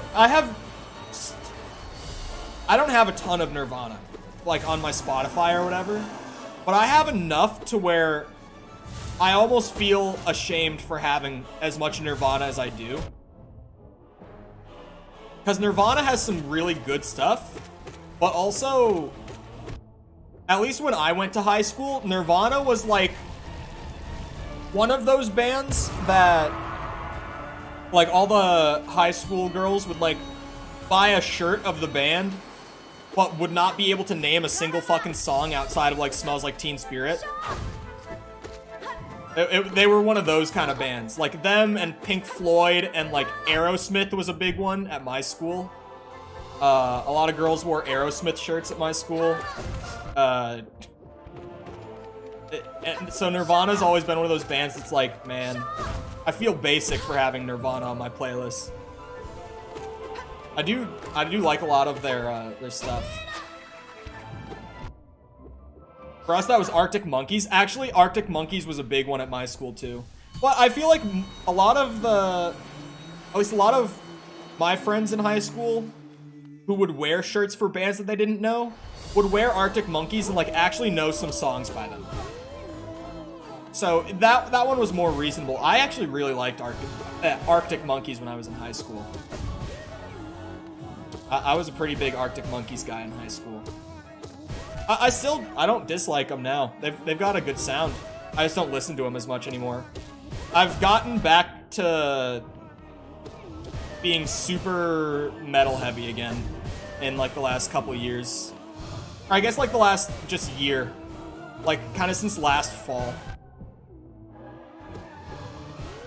Because I used to listen to a lot of like Slipknot and Pantera and Gojira. I'm trying to think of bands. Ginger, like all those sorts of bands. Like some fairly heavy metal bands. Pantera's not really fairly heavy, they're just classic. I love. Pantera is like 90s metal, just perfectly. But I started listening to all like metal again in the last year. Not all, but a lot of metal again. A lot of Slipknot. Weirdly, what brought it back on was when I was living in Florida, there was a big like rock festival in Daytona, which is like an hour away from Orlando where I was living. And one of my friends from college, she was like, do you want to go and see, because she like pulled it up on her phone. She was like, check this out. Because we would talk about music a good amount. We had pretty similar tastes. And she was like, look at this. Gojira, Stone Temple Pilots, and Slipknot are all playing together this night. Do you want to go to this? And I'm like, yeah, I want to go to that. And we went, and I hadn't listened to like Slipknot or Gojira in a long time. But the Slipknot concert completely got me obsessed with them again. They just have such a good sound. Corey Taylor's voice is amazing. That dude has the craziest vocals. He's a super underrated vocalist. And he gets a lot of attention. He's still underrated. He doesn't do clean vocals super often for their songs, but like even his clean vocals are just so good.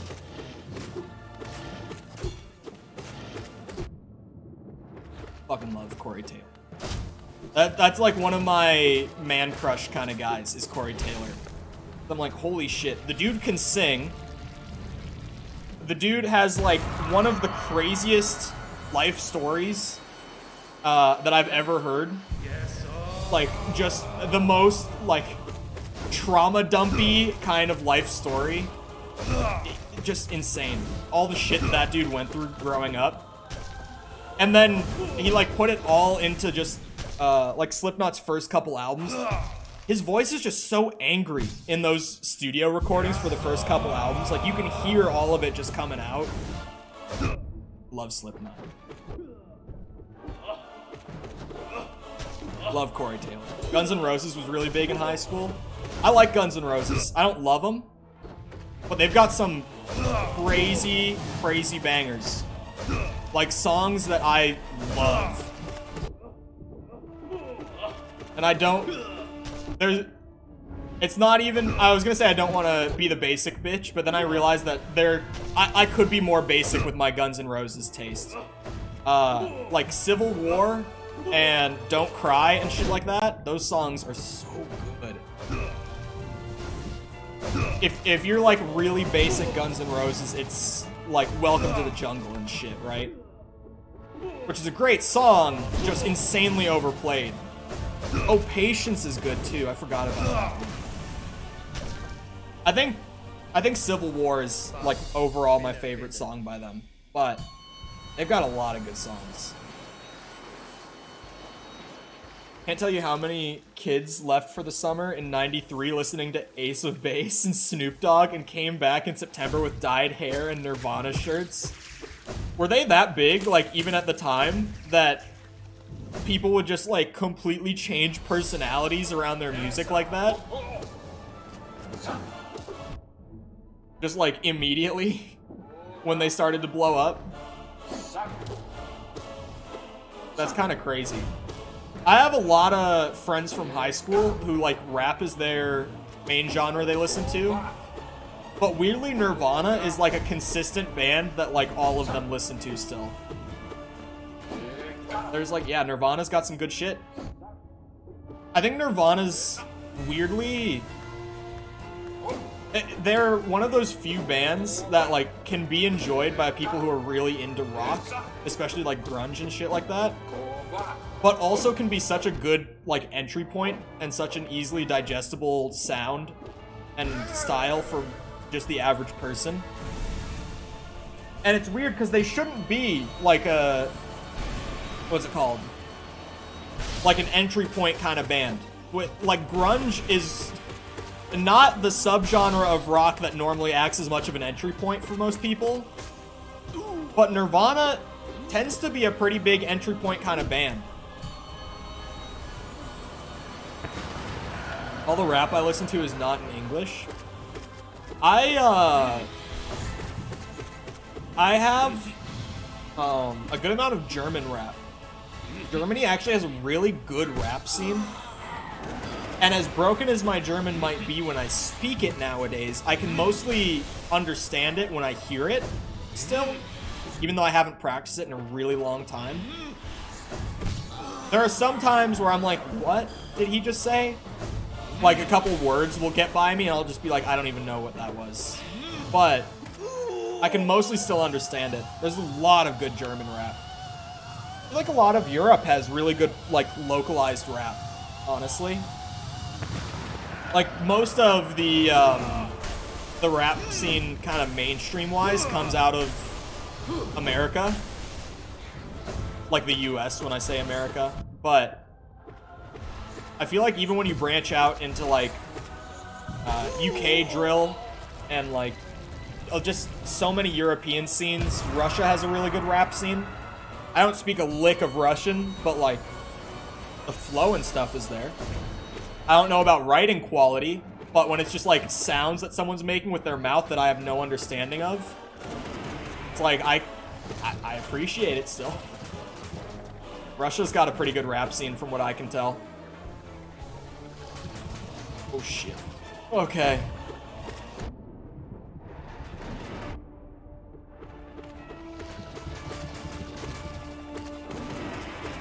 UK drill is bogus? Okay, I'm not someone who, like, listened to UK drill, but I do have a lot of respect for it.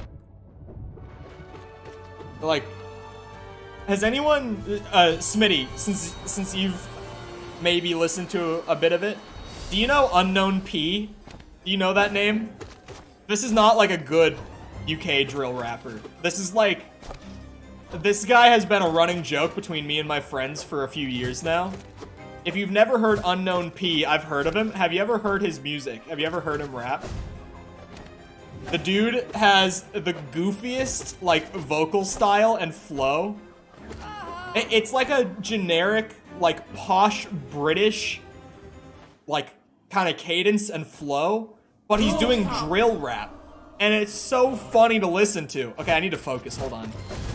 This is like the weirdly placed difficult boss in the Sea of Easy Ones near the beginning of P5. Or I guess in, like, just the early half of it, really. But you know what I mean. Oh, God. Oh, right. I can't heal. I do that, like, once every time that I fight them, where I go to heal when they do the double throw. I'm like, oh yeah, I can't really heal until at least one of them is dead.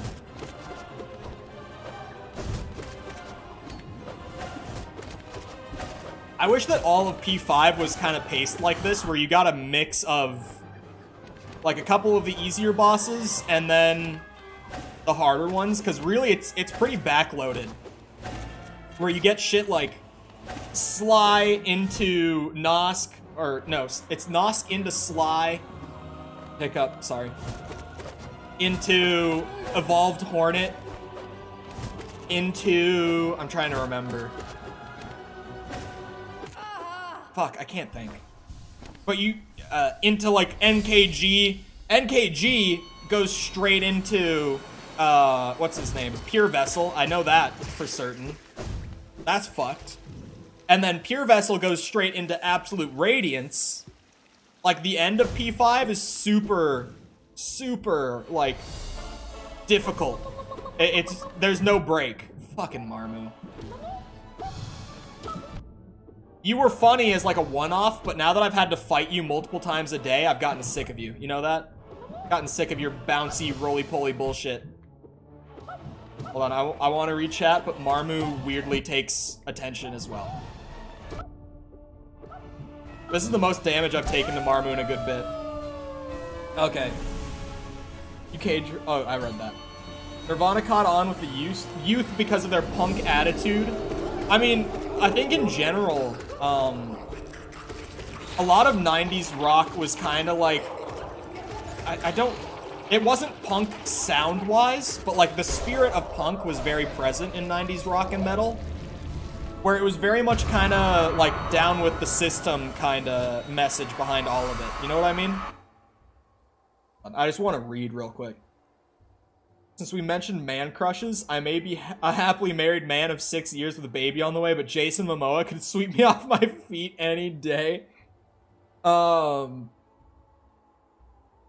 UK drill is just cringy wannabe gangsters. Well, the thing is, like, I think a lot of them are, like, gangsters in the UK, but being a gangster in the UK is very different to being a gangster in, like, Chicago or Detroit, where, like, kind of the main drill scenes in the US are.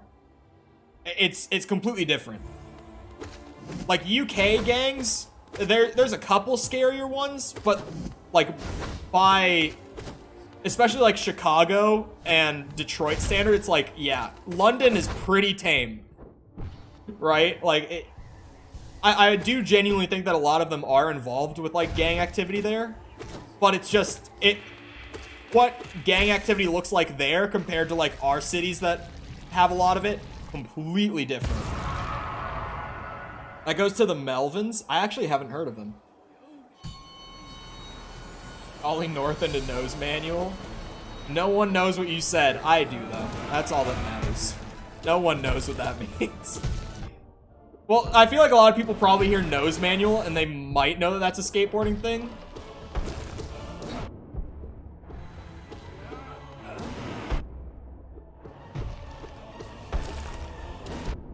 There we go. Fuck that guy.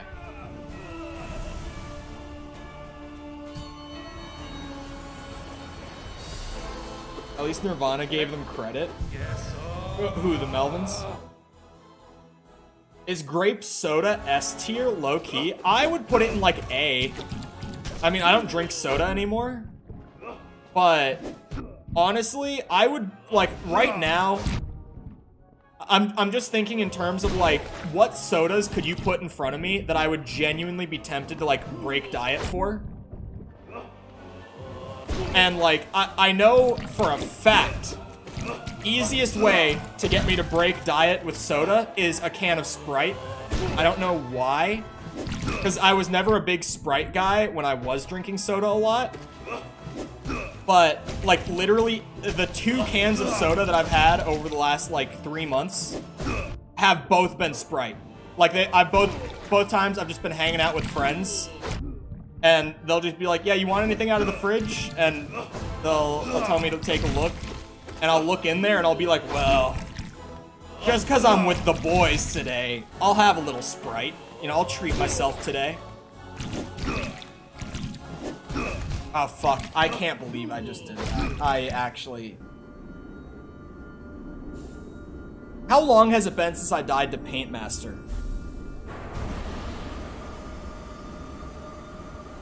Hurt originally tried to be in the Melvins? Wait, I have not heard this story, actually. Sprite isn't flavored enough for me. I think that's why that's like the one that will get me to break and have a soda. In all honesty, because it's not like having a Dr. Pepper where like it's got a super strong flavor. You know what I mean? Like barbecue water kind of flavor. Sorry, Dr. Pepper fans. It's never really been my thing anyway. But when I think of like a strongly flavored soda, I think of like a root beer or like a Dr. Pepper or something like that. It's like I don't even want to have that. But like a Sprite, something that's like more mild, it's just a little sweet. That could definitely get me to break. Code Red is always tempting. I have never been the biggest Code Red fan. I've always been like, yeah, it's solid. I know that a lot of people love Code Red though. So I've always felt like that's one of my weird takes. Is that for some reason it's just never really been my thing.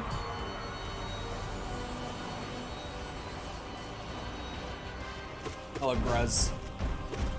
Ow, spikes. I can't believe I died to the Paint Master. I'm actually kind of pissed at myself for that. I just was not paying enough attention. Could you guys stop being so distracting today? Please, thank you. We got important things to do today. This is like the second hardest achievement in the game. Probably. It could be the hardest, depending on how routing is for permadeath runs.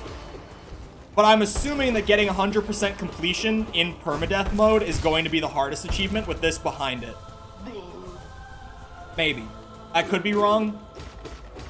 Like I said, it depends on, like, how safe can I keep my 100% run? Like, what kind of things can I avoid?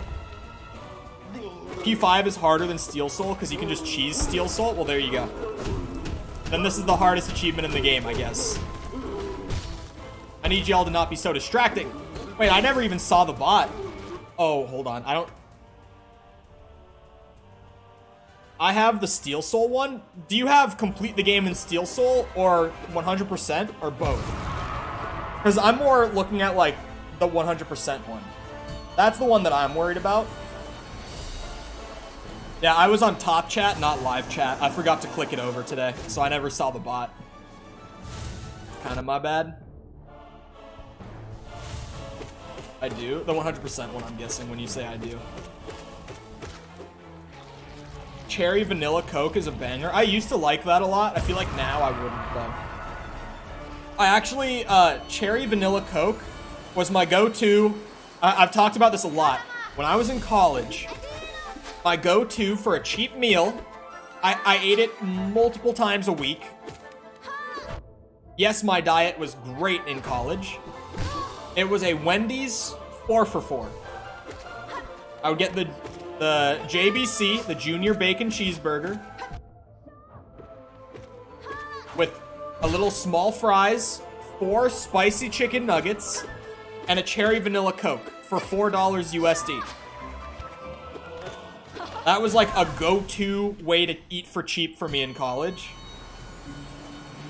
And cherry vanilla Coke was a pretty consistent choice for me.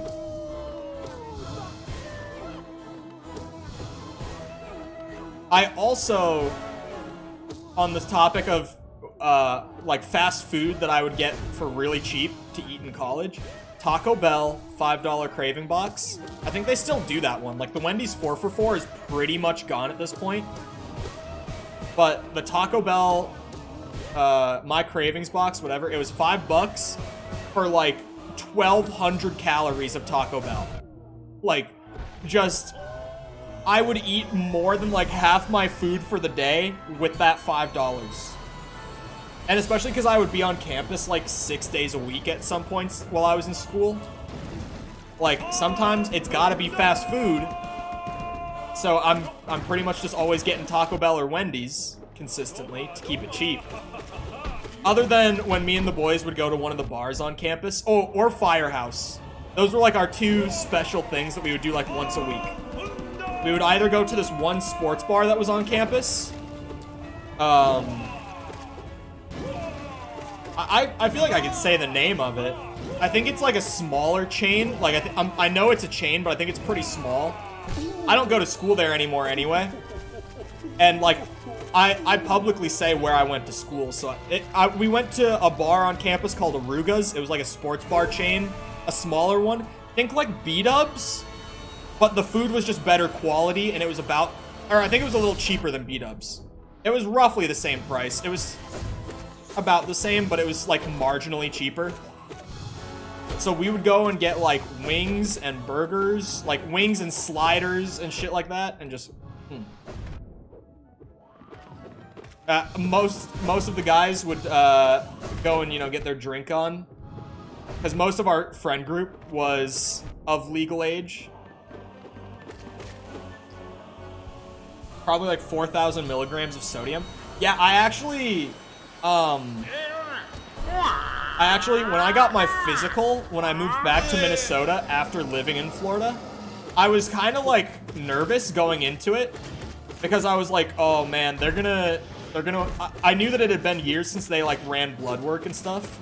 So I was like, they're gonna want to just run like a routine check on blood work.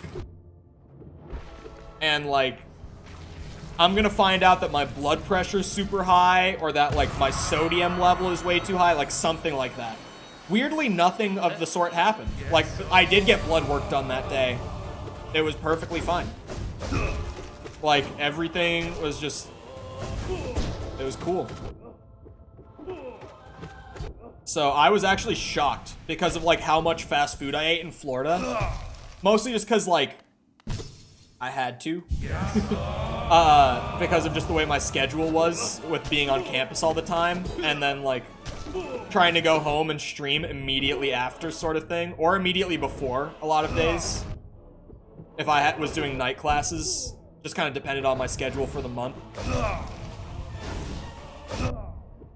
Fast food got me through. I loved my Wendy's. I loved my Taco Bell as like my cheap options. Oh, that was the Dash one. In terms of just like my actual favorites, shit like Zaxby's and Firehouse Subs. That was my shit. No way. Okay. Really easy move to avoid. I'm no longer... Okay, now I'm back in one-shot range. Thank God. Why am I almost dying to bosses I shouldn't be? What am I doing, chat? What's up? What's happening? So if Finn and Crowley both have Steel Soul 100%, I'm probably massively overestimating how hard it is to get. Would I be correct in this? I'm probably massively overestimating this achievement, or that achievement, and this one is going to be the hardest one in the game. It'll be nice to have this one done before going into those then. Because really it is like, once I do P5, I'm doing the speedruns and the Steel Soul. Every time you die, you can just quit out. Wait. It's that kind of cheesable? I mean, if that's an option, you know I kind of gotta do it. Like, you know, we strive for efficiency here, chat. Like, sure, I could have my competitive integrity as a gamer and, like, not cheese it. But, like, if that's an option that I have now been made aware of,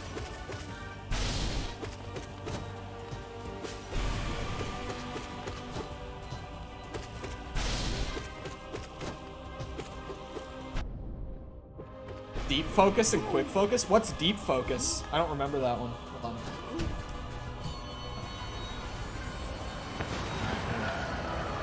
Either someone will drop it in chat or I'll have time to look at it. Quick focus would be huge, but I've been loving this charm setup that I've been running. I've gotten to absolute radiance. Oh, yeah, double heals. See, that makes sense. I've gotten to absolute radiance. I have practiced her in the little, like, individual boss room for, like, an hour and a half today. And now I'm just actually running the Pantheon. I'm, like, in the home stretch of doing P5. I've gotten through the worst of it, which is getting to the final boss and needing to learn it. Because, like, I was saying the whole time I was doing attempts the last couple days of it, where I was just like, I have to get to the end, and we all know that when I do get there, I'm gonna die to whatever the new boss is at the end. I'm gonna have to go train the boss, and then I'm gonna have to come back. It helps a lot in the absolute radiance. Okay, what's the last bench? Like, what boss does the last bench come after? Does someone have, like, the room map open, or does anyone just know it off the top of their head? Because honestly, I do have a heal problem in Absolute Radiance. That was very noticeable when I was practicing her. So maybe just because it takes so long to even get there, I'll try to play it extra safe. I think it's NKG. Then it's Pure Vessel. Yeah, that's what I was going to say. Because that would also mean a changed setup for Pure Vessel.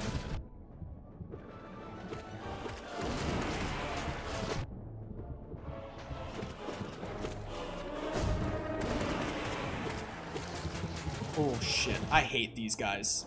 These guys can be like so unnecessarily scary. I've just never found a way to consistently avoid all the damage from them. So I just try to tank through that second half until it's NKG. Okay. Alright, let me focus. Hold on. I'll get back to this whole reading chat thing in a moment.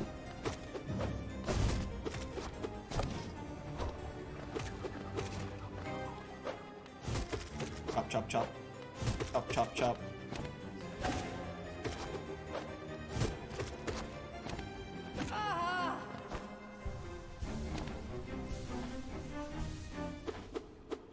Comes the good part. I actually love the Sisters of Battle. I don't know why I keep calling them Three Sisters. I mean, like, I know why, but, like, the amount of times that I've called them that and then had to correct myself, you'd think I would have it in my head by now that that's not what they're called. But this has actually become one of my favorite fights. I liked Mantis Lords well enough before, but honestly, once you get used to all three of them at once, it's just so much more entertaining once you've got it down and consistent.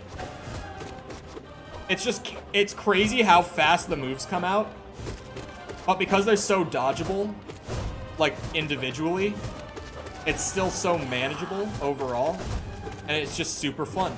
I like fighting three at once.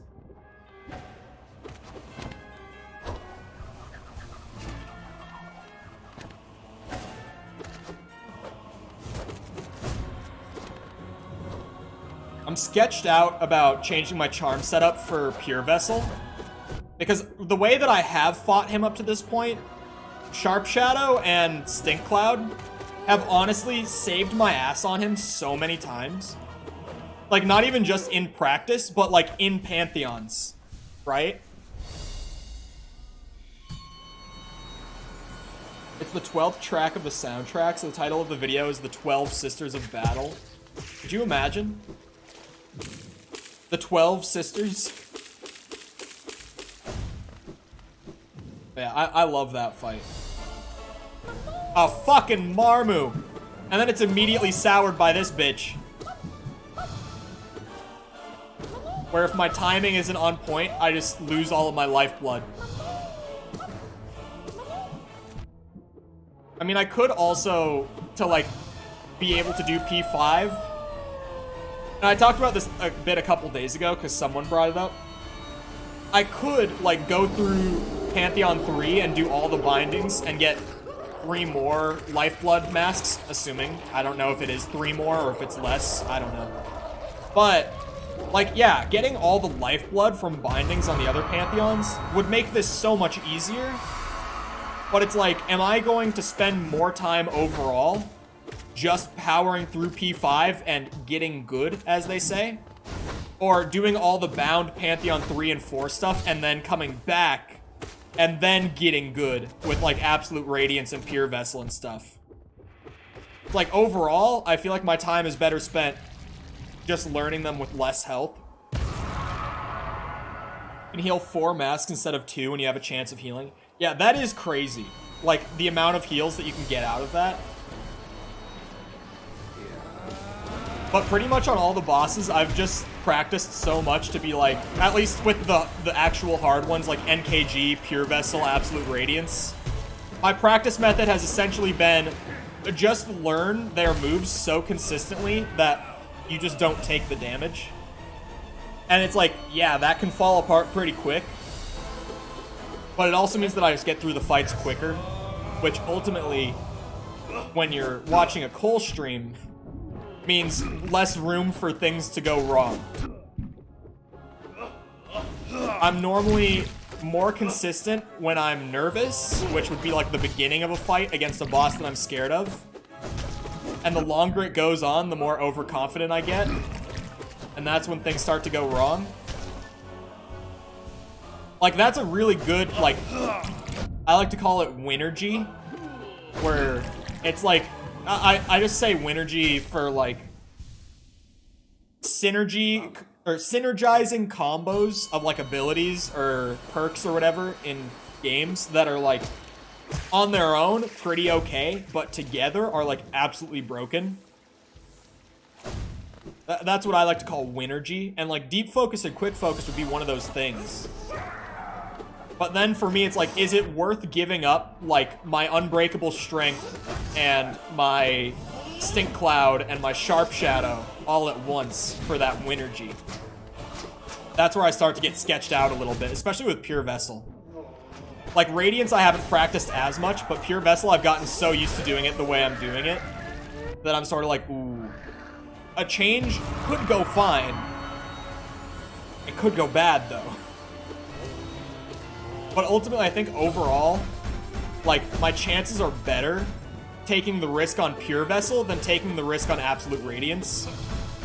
Pure Vessel might be a harder boss, I feel like. But Absolute Radiance, I'm not as consistent with. I've beaten her twice. In practice, not actually in Pantheon. Pure Vessel is like, I've beaten him in Pantheon 4, I've beaten him in Pantheon 5, I've beaten him in practice a ton. Like, I'm pretty consistent with Pure Vessel at this point.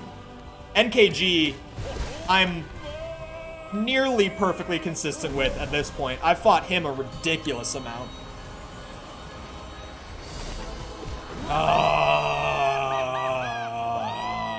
The collecting bug. What kind of bug is he supposed to be? What kind of bug is the collector supposed to be? Obviously, he's like a shadow of something. He's not like a living bug, but... What is he? What is the collector? Lore? Oh, God. Here we go. I asked a question that's too deep.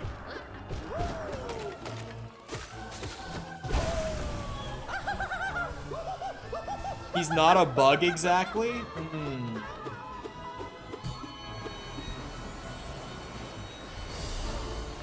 Okay, God Tamer. Oh. That's a good start. I was just about to say, God Tamer isn't terrifying for me necessarily, but I've had a number of really scary close calls on God Tamer because of stupid mistakes, like the ones I'm making right now. Yeah, he's rolling. Limp Biscuit, am I right?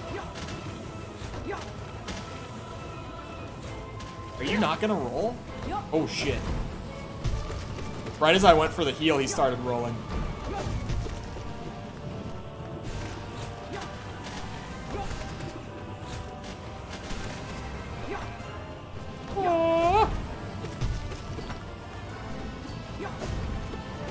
Oh, fuck off. Oh, why did you jump right there? That was scary as fuck. Okay, that was really dumb of me. I was hyper-focused on large bug, not focused enough on warrior bug. Oh, I didn't have my shadow. Thank God, dude. See what I mean? You see what I mean about scary close calls on God Tamer? I have them. That was one of them.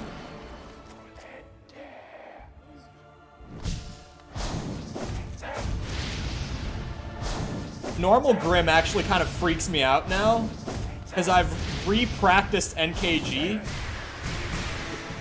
and it's like all the same moves, just slightly different than how my brain thinks they're going to work when I see the telegraph.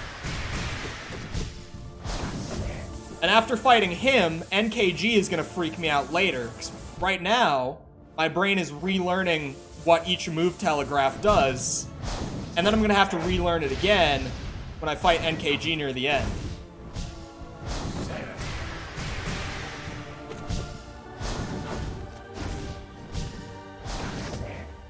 Honestly, the scariest part about NKG in P5 is that I have to fight the normal version and the nightmare version. It's not even just that he himself scares me. It's the whole trickery it pulls on my brain. Oh, I dashed into him. Classic Cole. Is this second balloon? I have not been counting. I think it's the second one.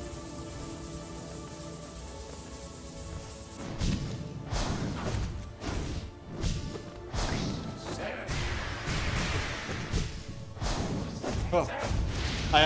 I see that theories are being shared. So the collector is question mark bug. That's what I will call him from now on.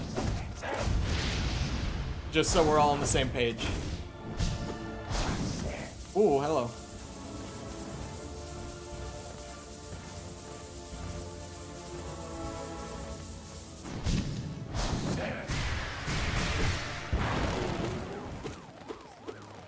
Get back here.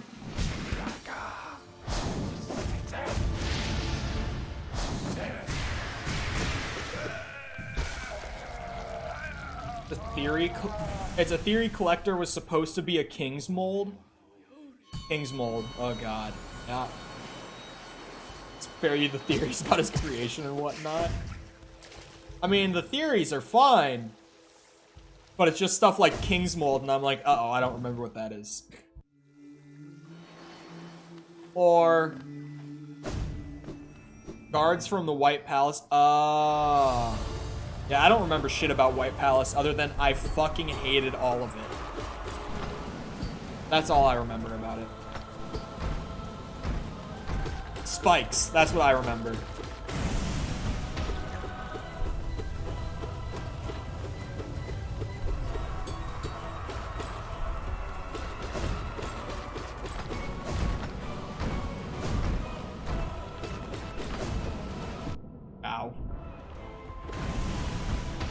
I don't remember what I'm fighting soon, but I'm getting close to where we're in, like, constant scary territory with the bosses. Close to where I'm going to essentially just have to shut the fuck up for the rest of the run. Outside of, you know, the swearing when things go wrong, and the shit-talking the bosses when things go right. Outside of that, it's time for me to be quiet and focus time. Which was a rare time in Cuphead, now that I'm looking back on it. I can't stop the Cuphead comparisons today. But it is just like 2D platformer with really difficult bosses that I'm trying to get all the achievements in. Oh yeah, I am in scary territory. The Metroid is the beginning of scary territory in P5. This is where it starts to go downhill for me, and any boss can actually kill me. Not any, but most bosses can actually kill me past this point. I've had way closer calls on this specific boss than I like to admit.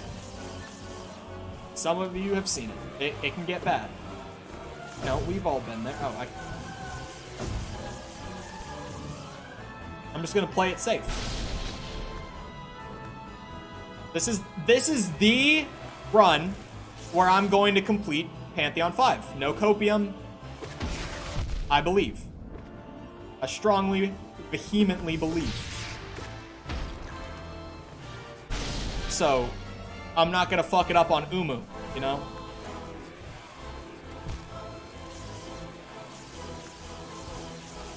Ow.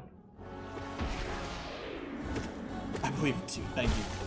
See, I'm not the only believer. We can occupy ourselves. I just bit my tongue. Talking about the nudist collector. Not gonna die to Metroid. It has to be an intentional Metroid reference, right? Because Umu is literally a Metroid. Like, from the franchise, if you've ever actually seen, like, the creature the franchise is named after, Umu is literally a Metroid. It's not even, like, a subtle nod. It's like, when I first saw Umu, I was like, yeah, Metroid. And considering how similar this game is to, like, the old 2D Metroids, it has to be an intentional nod. Like, to the point where they wanted people to have the reaction I did, where I was like, oh shit, that's a Metroid.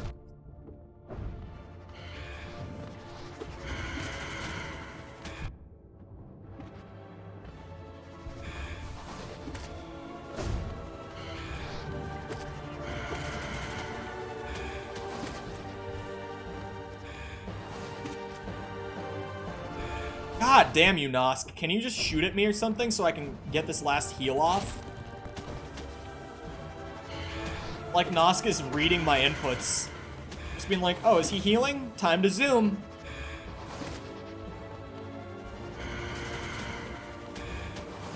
Because if I wait for Nosk to shoot and try to heal without, like, quick focus or something, then I don't have enough time to get it off. I just kind of have to go for it.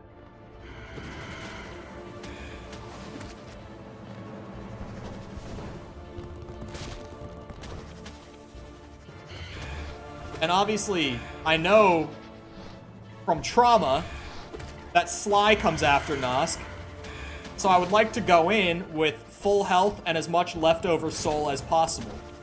Because Sly is still a really scary boss for me that I'm mostly consistent on, but there's like a solid 15% chance that Sly kills me on every attempt. At least like a 15%, maybe like a 20% chance. So, I try to give myself the best odds, because, you know, 15 to 20% is way more of a loss odd than I would like to have. Whereas, like, if we're being honest, Absolute Radiance all the way at the end is kind of like a 50% chance to kill me on this run. So when I'm saying this is the run I believe, I am fully betting on what I think of as a 50-50. It's full transparency. I see the Absolute Radiance fight, even with changing up my charms for it, as a complete coin toss. Just because I really have not practiced her enough to be consistent with her, I just said, fuck it, I'm gonna go do an attempt. And here we are. Bitch. Let's see, where has this attack been, Sly? I love it when you do this attack. I thought I stunned him when I got that parry. Uh-oh. Thank God. Shadow Dash came back just in time. Ooh. Okay, the real scary part. He didn't let me get my third heal off, the bastard. Six masks is probably enough. I say knowing full well that I've died in this part of this fight with more health than six masks. A friend of mine had Nosk go to the ceiling 8 times in a row. I feel like I might have had that once upon a time. I remember when I first fought Nosk and was struggling with him, just having some really, like, weird RNG moments. Where once I had mostly figured out his mechanics, I just had moments that frustrated me. I don't know if I had a moment that bad, but, like, I've had some Nosk moments that have been rage-inducing. Why is Hornet kicking my ass?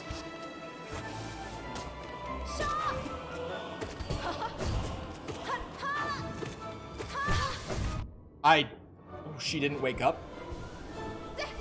Thank you, Hornet. I thought me dashing into her would wake her up.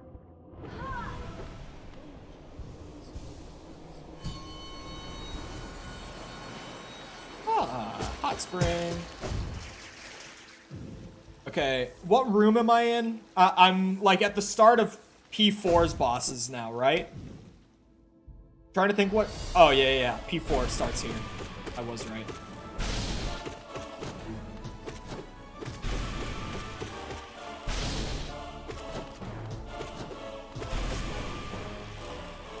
I love Enraged Guardian. And Crystal Guardian, one of my favorite bosses in P5. This is a true fact.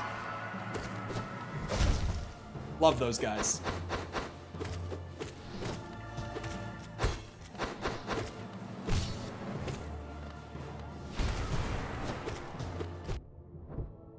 Today is the day. This is the run.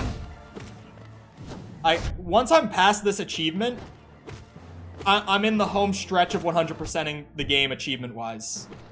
So, I'm pretty hyped up on the idea of doing it today.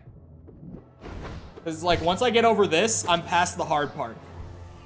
Especially now that you guys have told me that 100% Steel Soul isn't even that bad of an achievement. Like, that I was overestimating it.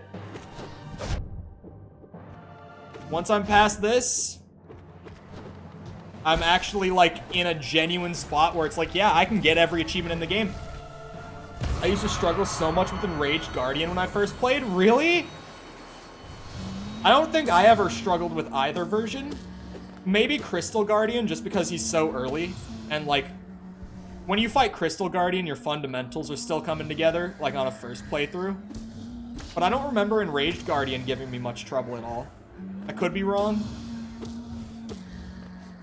Honestly, those of you who, like, have watched me play probably remember better than I do. Like, how things went on my first playthrough. There are things that I remember very well, like my first Nosk encounter. And my first Pure Vessel encounter put the fear of God in me.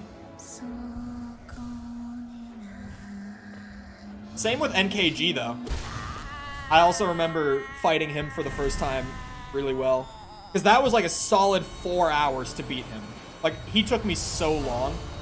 Okay, hold on. This one's a scary fight. It's one that if I play well, like, I can no-damage Traitor Lord.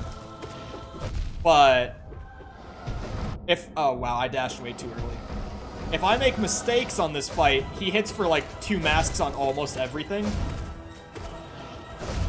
Thankfully, he doesn't have that much health.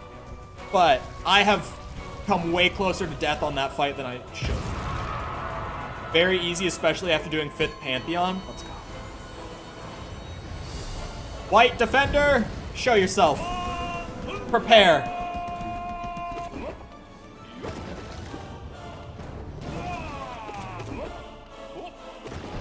How close am I to NKG? I'm trying to think. Like, I'm trying to put it in perspective here. I've got to be getting pretty close. NKG is like, once I'm in the final stretch of the gauntlet. Like, I'm right at the end at that point.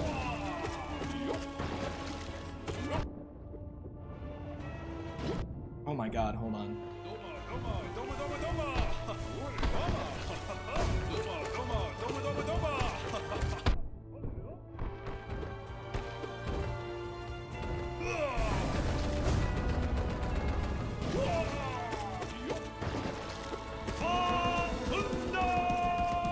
Still upsets me that you beat Traitor Lord first try. He's got such a readable moveset though. Like, even if you're not practiced on him, you know what I mean? It's like if you really focus up and sweat like I did the first time I saw him, he's pretty easy to figure out, like, right off the bat. 6 total rooms to NKG. Okay, 4 fights from White Defender. That's what I was looking for. And then, yeah, like I said, he's, like, the mark of the final stretch. That's when we're in the real end game here. Oh, actually, one of the scariest bosses is still coming up. I completely forgot about him. Markoth is going to run my shit right before I get there. I've completely forgotten about Markoth's existence until just now. That lore room, for some reason, just gave me like a flashback to Markoth. Big Markoth energy in that lore room. This guy also was a multiple hours boss for me on the first playthrough. Soul Tyrant specifically was like, oh my god, I could not figure this guy out.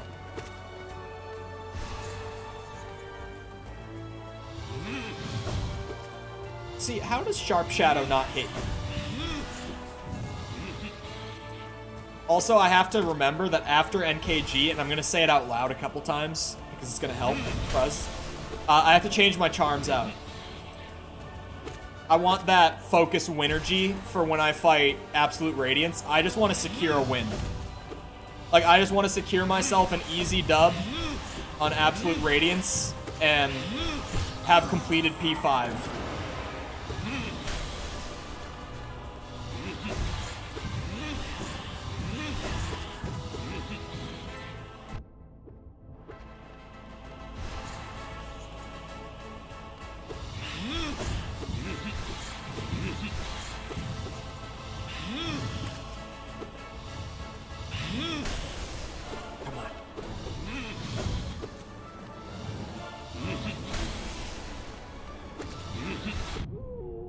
I lost my lifeblood. Ow.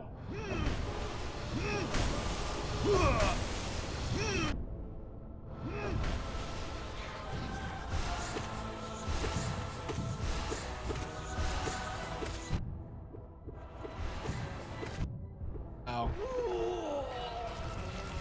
We just tank through it to get that phase done with. Barkoth is next, I think? Or am I forgetting someone? Oh, this is him.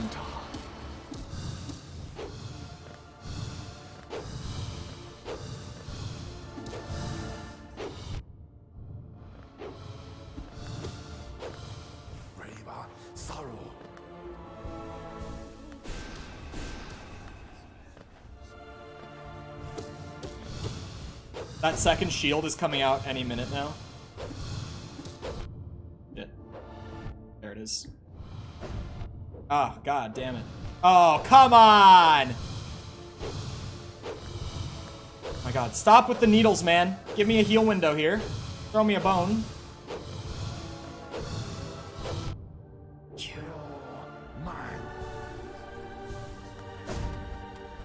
Okay, I was scared. Alright. Playing it safe out here. This is the run, remember? We're just gonna play Markoth nice and slow because he scares the fuck out of me. Ooh, that's risky, that's risky, that's risky.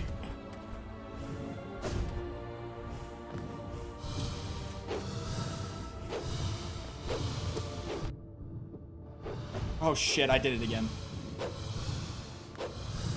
Oh, oh. Okay. 5 masks and like 1 hit short of... Oh wait, I forgot about Zote. See, I thought Markoth was into NKG. But no, I forgot Zote was here. Because I was sitting there like, deep breaths, I'm like, okay, 5 masks into NKG is very doable. Like, very losable, but also very winnable, you know? Like one that would be easy to lose if I wasn't paying attention. Cole, wake up. I'm awake. Sorry, I blacked out for a second there. Don't really know what I was doing there. Fuck you, Zote. Why are you trying to make this painful for me, huh? Don't you know that today is the day I beat Pantheon 5? What are you doing? You think you're gonna sabotage my NKG fight, huh? That's what you think. You think you're doing some real cute, funny shit here, huh? I don't think so. I do not think so.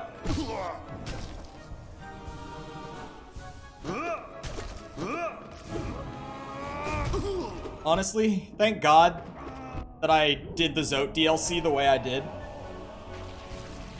You made P5 harder by fighting Zote so much? What do you mean? How does that work? Oh, I forgot about you too.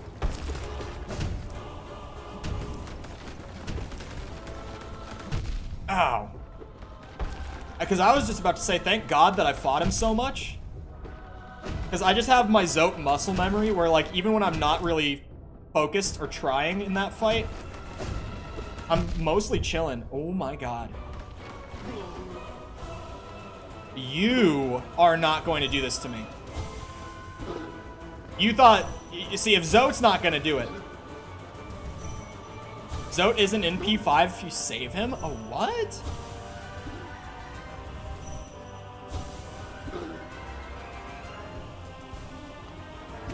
I mean, it makes sense, because, like, how could you throw him in there without having the player encounter him before? Just story-wise. But, interesting. I might have just messed up the timing. Oh, we're good. We're still in it. I don't know what I was doing there. I need to actually focus on this guy, apparently. Didn't realize I was gonna struggle with you right before the end. Ow, rocks.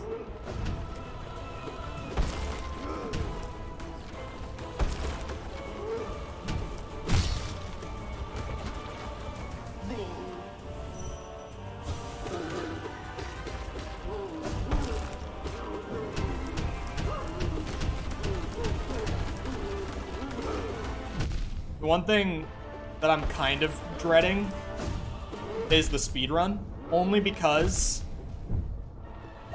you've seen my platforming. Ooh, I sharp shadowed him. I can't do that. This is my last cycle, too.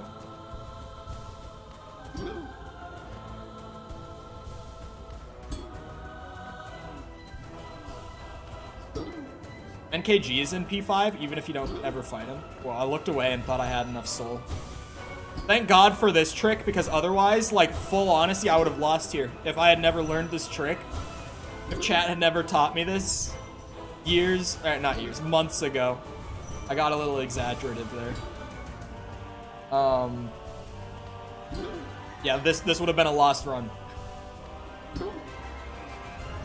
What's Balto?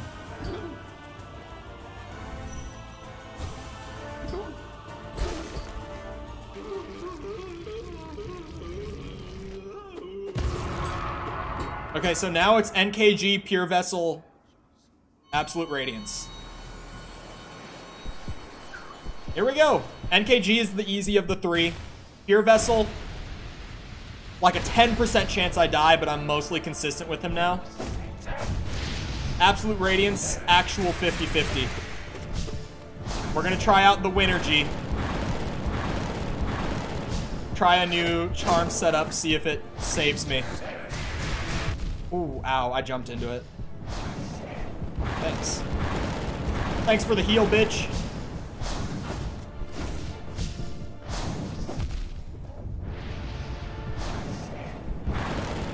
Ooh, I played that stupidly. Hey, I apologize for talking shit, NKG. It was, you know, honest mistake. We all get a little overconfident. Oh, fuck.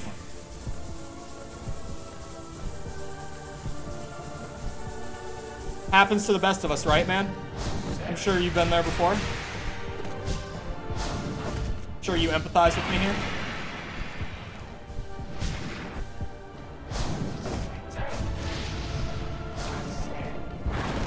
Thanks for the heal window, you dumb bitch. Oh no!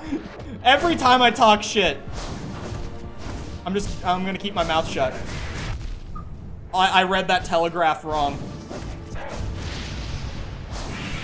Oh no. Oh no.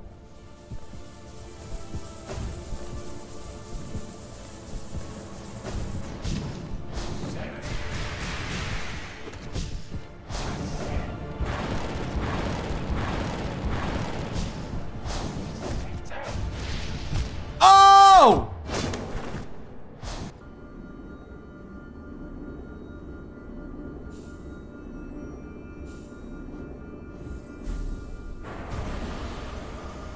Why do I talk shit to the bosses? This is a consistent problem for me.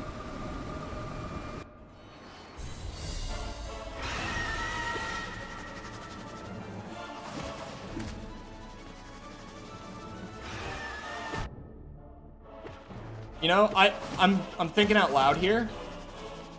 This time, first bench, I'm gonna swap out to the Winnergy. Every time you talk shit, you get hit. I really do. Which is weirdly a Hollow Knight exclusive thing. Like, I talked so much shit in, like, Demon Souls and Elden Ring streams back in the day. Bosses would just take the shit talk. Here, however, it can really be any boss. And if I talk shit, I will die.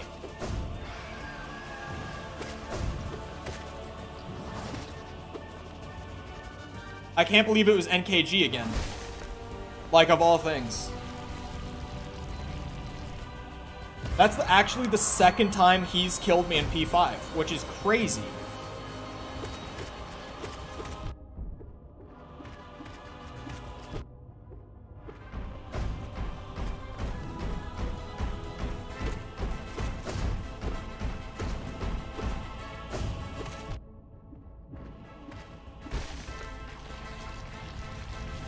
Literally your most practiced boss? I know.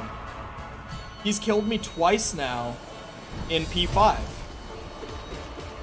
And he's like one of my most consistent, most heavily practiced bosses in the game.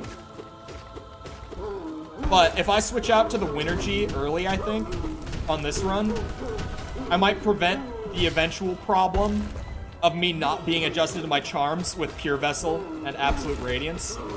Like, if I swap off of Sharp Shadow and, I don't know, Stink Cloud and Strength early on, then, like, later on, I'll be adjusted to not having them.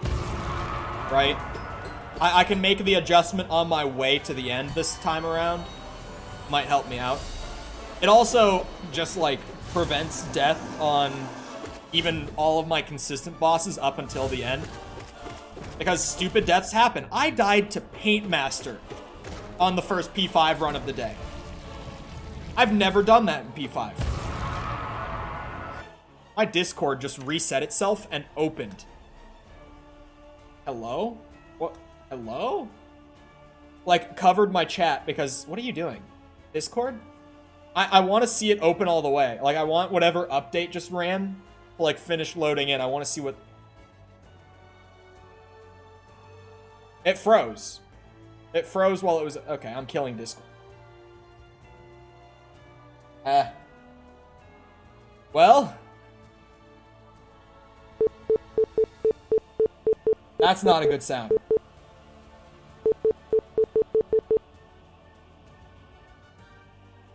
I should have... Oh, hello. My computer's back.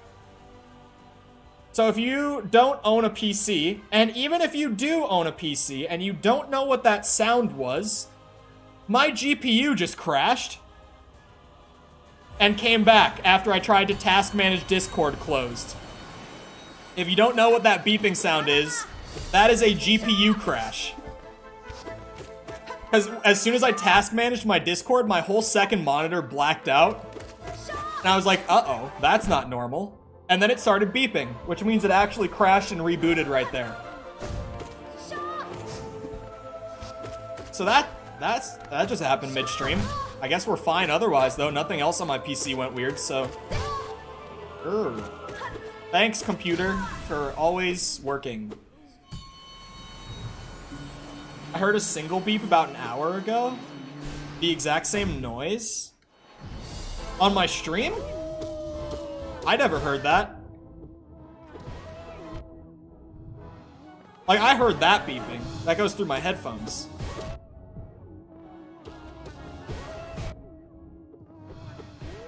I would have caught it if, like, my laptop did it, because I would have seen the screen black out like that. Even though it is, like, in the corner of my eye, and my peripheral vision's pretty bad, because this is my bad eye, on the laptop side. Oh, shit. Yeah, I would have caught that. Hey, Dung Defender, can you just give me a second, man? Thanks, B.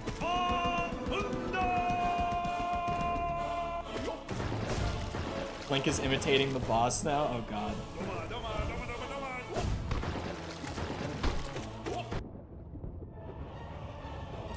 Wait. Wait a second. Didn't you just say he's asleep?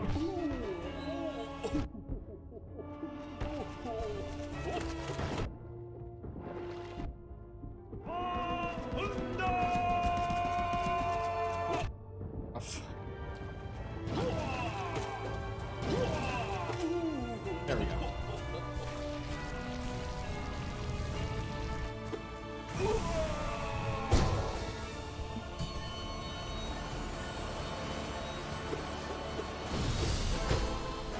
Did I just, like, miss the first bench, or have I not gotten there yet? I could have sworn first bench was earlier than this. I feel like I've fought so many bosses since being like, yeah, I'm gonna change out my charms early.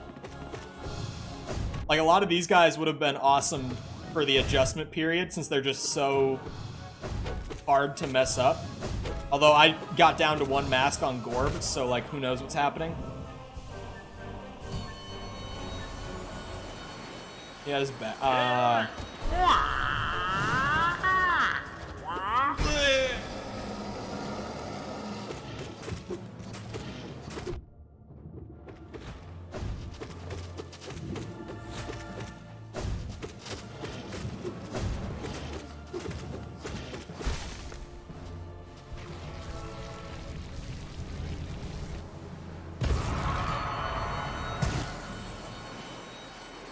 Oh, it's after this guy. I'll get bench, I'm pretty sure. Or I guess these guys.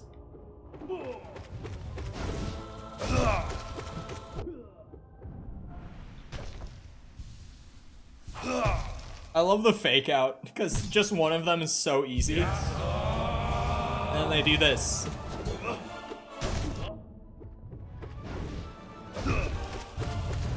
I would put money on the fact that the first time I fought this fight, I would have been like, oh, that's it? And then immediately had my oh moment.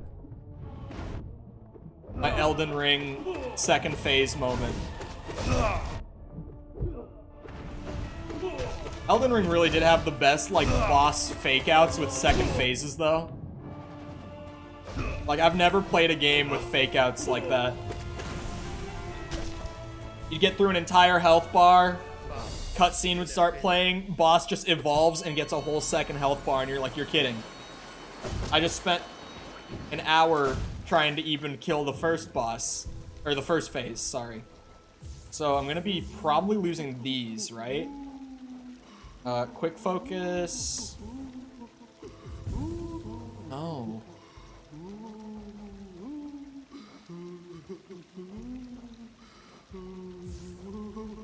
Oh man, this completely changes the setup, huh?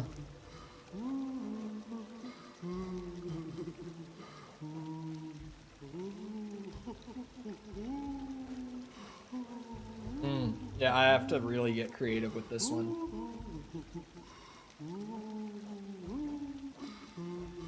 Not sure, man. I could keep Sharp Shadow. Any thoughts?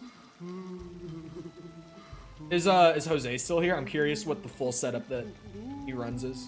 Unbreakable Strength. Long Nail?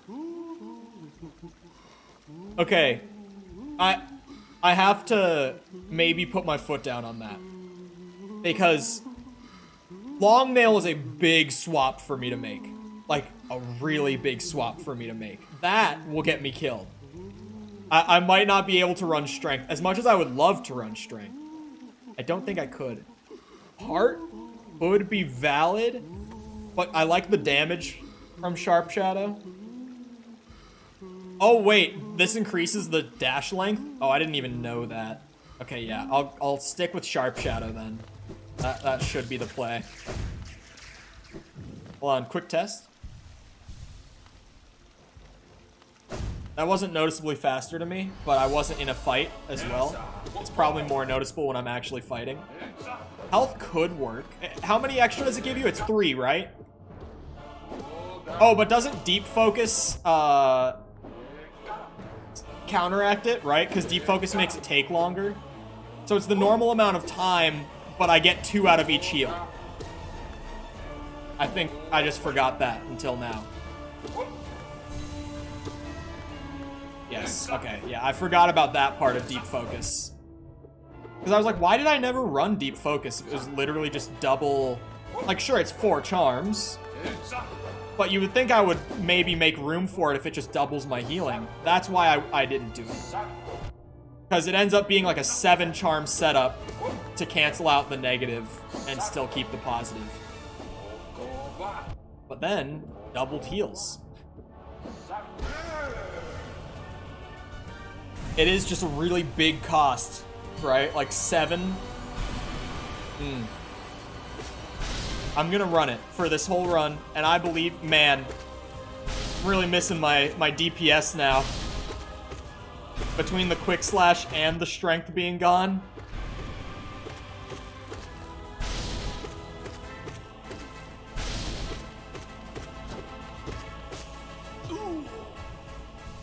Yeah, I definitely will save a lot of soul.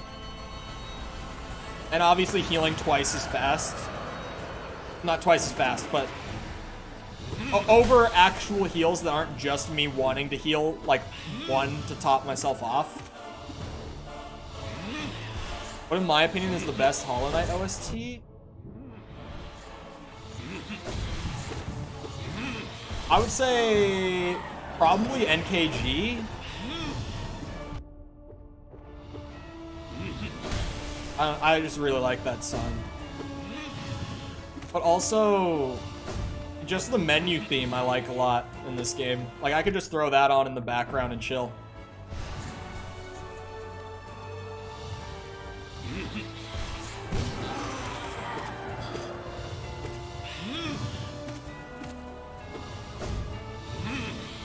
I feel like NKG is just perfect because, like, when you're actually in the fight... Oh, Mantis Lords as well. I forgot Mantis Lords, actually. Ooh. How much... Or, sorry, how many notches is the charm that makes your spells do more damage?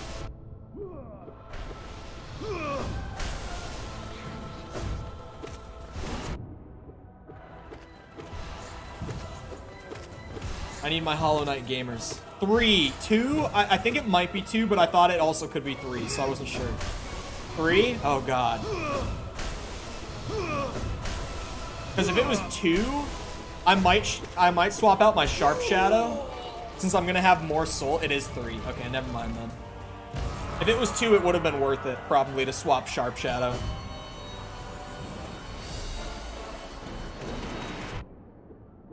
I'm still undecided on Heart, for the record.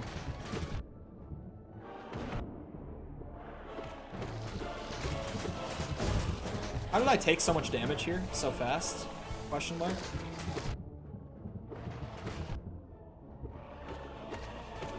You know who I'm really gonna miss my strength on?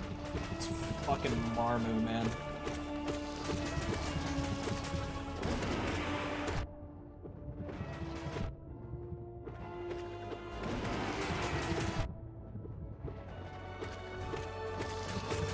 Oh god.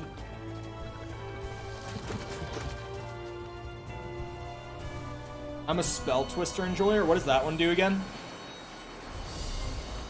Yeah, I don't have enough time. I was gonna look.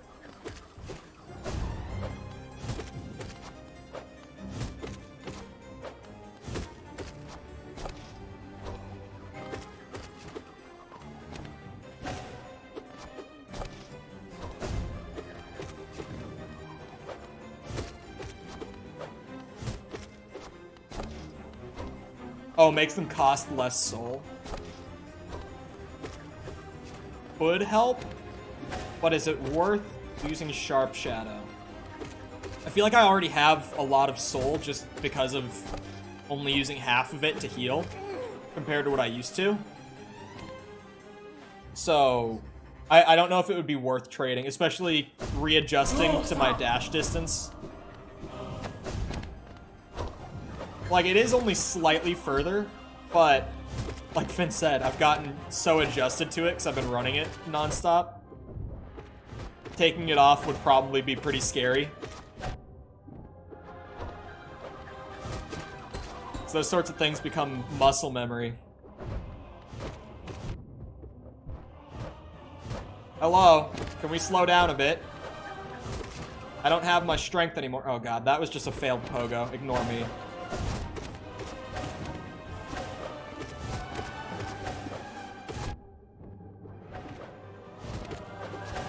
Ooh, uh-oh.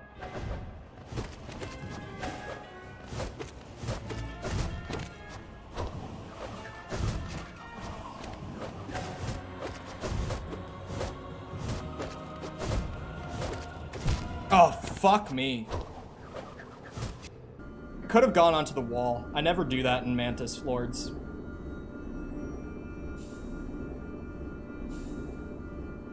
Hold on, where's the bench? I'm gonna take a good solid look at my charm setup here. I like the doubled healing. It might be something that I saved for the end though. Because I feel like in general, I wonder if I do a Google search, I'll probably find like a Reddit thread of people dropping all of what they like. I'm curious. I'm curious what people use. So here we go. Charm builds for 5th Pantheon. This guy's just like, hey, what do you guys like using? Oh, this guy's got a crazy one. Interesting. Hold on. Let's see. One of those charms, I don't know what they do. This one. When recovering from damage. Oh, extra iframes? So this guy runs extra iframes, strength, mark of pride, and quick slash. It's a setup. It's a setup that fits my playstyle too.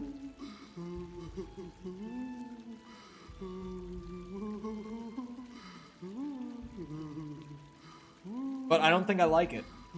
Like, just in theory, I don't think I like it. What?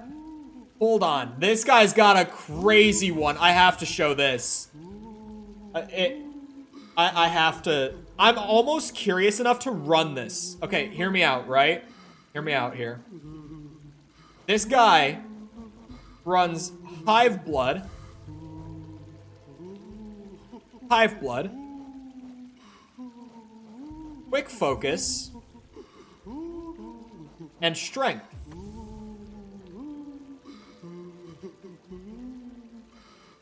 What could I throw? I want to try this. I actually, just out of curiosity, want to try this. What's a one charm that I should throw on this? Compass? Sprint Master? Grub Song? I don't think so. I looked at it and I was like, everyone's gonna say Grub Song, aren't they? So... maybe Grub Song. Infinite heals? Yeah. This is the infinite heal build for Pantheon 5. I'm so curious about this because it seems so unusual that I want to try it. This is so not a build that I would have thought to run that I want to just try it out of curiosity. This has me so interested that I just have to give it a run. Baldur, Hive Blood, and minions. Now Finn is trying to throw out meme builds. Let's see. I don't know what the timing is for like the auto healing on Hive Blood. From what I remember, it was kind of slow, and it's also 4 charms. But having quick focus means that I'm not necessarily relying on purely the Hive Blood. Like, I could stop to heal if I need to. But it's there just kind of passively healing me as I go. Oh wait, does it only do the one that you most recently took damage on? I think that is how this works, huh? Okay. Interesting. I'm skeptical of this build still. But I'm giving it a solid shot here. It's on the last damage, okay. Is it entirely last damage, or is it just like the last mask that got taken out? Because when you say last damage, I almost think that like if an attack hits me for 2 masks, it'll do both of them before it stops. If you take 2, it only heals 1. Okay. So it's just the last mask then. So I was like, that could have 2 meanings. I just wanted to clarify it. Oh. If I heal it, overrides it too. This is a weird build. I don't know if I like it. I'm gonna run it.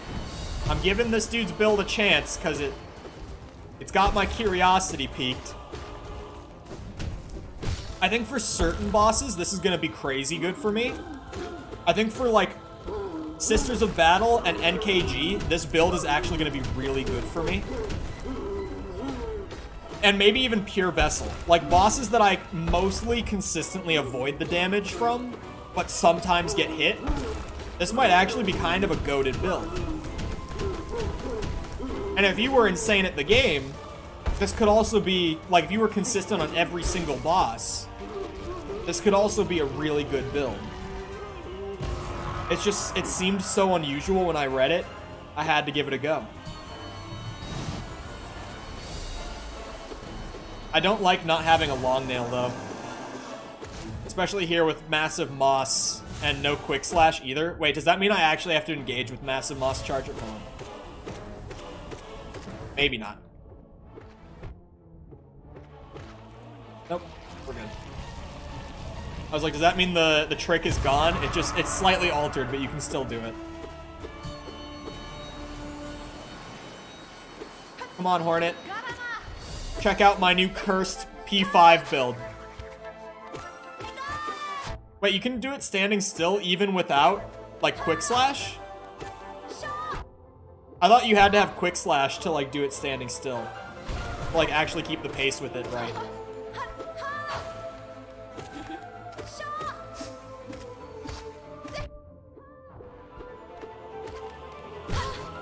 Bitch. God. There's also less room for error with my pogos. I like to think of myself as having pretty alright pogos. When I stopped using it, it wasn't that much of a change. I'm noticing it, but honestly, I'm noticing the absence of Quick Slash more, which is probably a good thing. But hello, Mr. Fire.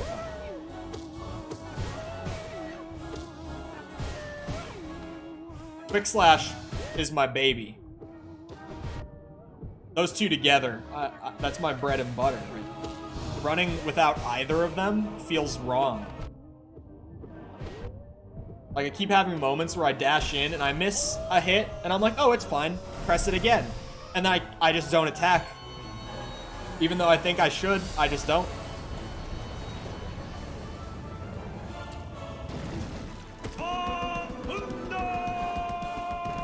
You can just slash away at Mossy. Oh, okay.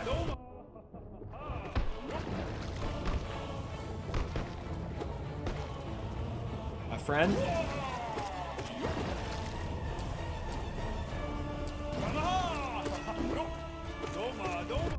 I believe in the cursed build. I do. I'm gonna call this the Hive Blood E5 build. I believe. And hold on, I gotta get the guy's name from Reddit. I gotta read off his name.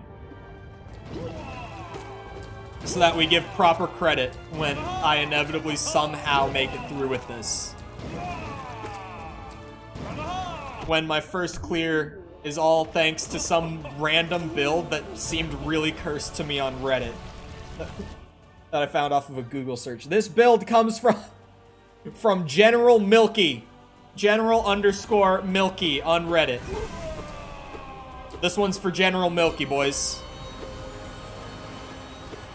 Why does he have to have a cursed name, too?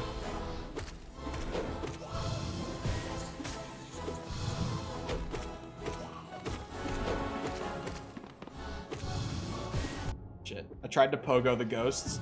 I was a little overzealous. Oh, small moments where if I had long nail, I would be able to hit things. I'm readjusting to so much of just like my base kit to use this. The Hive Blood isn't bad though. Salute General Milky07. He posted this build on that thread back in 2018, for the record. This is a 4-year-old Reddit thread that I came across for this. Assumedly when P5 had like just come out. Or sorry, when God Home had just come out, not just P5. I meant to say God Home. See, I can't abuse my boy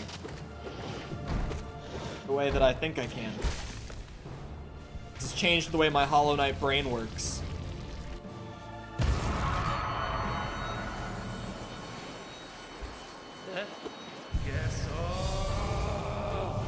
Right, come on then.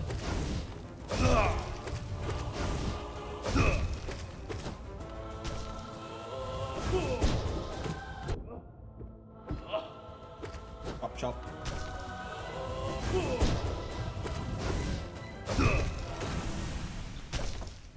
See that? The Hive Blood baby is doing some good here.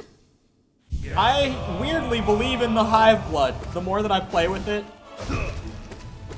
the big question marks, of course, are bosses like Sly and NKG. Pretty much just the bosses that have a solid, like, chance to kill me. The bosses that I still somewhat fear, at the very least. Even God Tamer, because for some reason I'm really bad at God Tamer.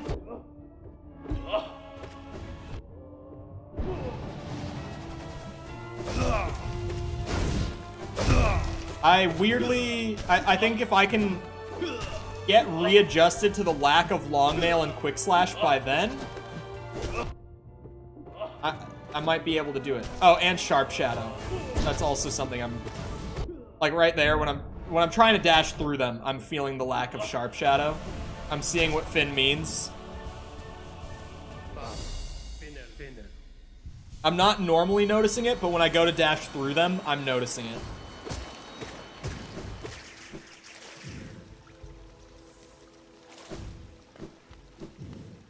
B power, exactly. This is the way. Ow. Ow.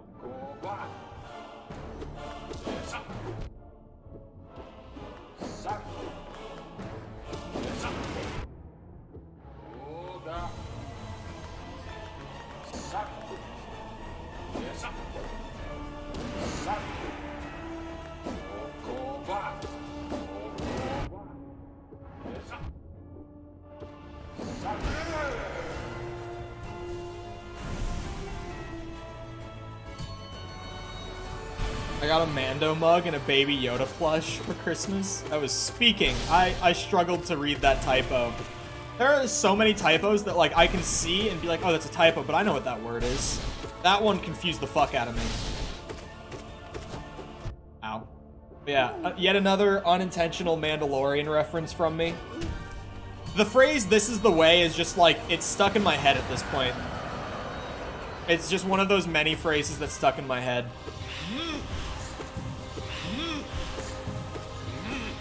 What are other, like, references that are just ingrained in me at this point?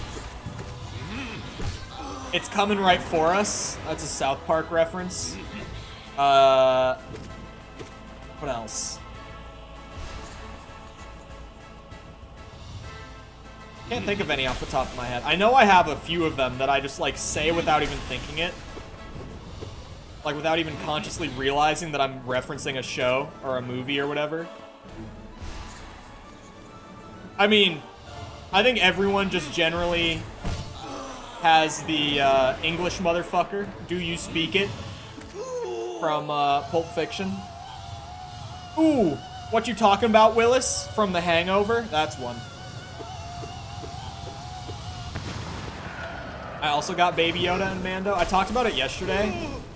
My mom got me a, not a plushie, but like a plastic, like a hard plastic, like life-size Baby Yoda for Christmas.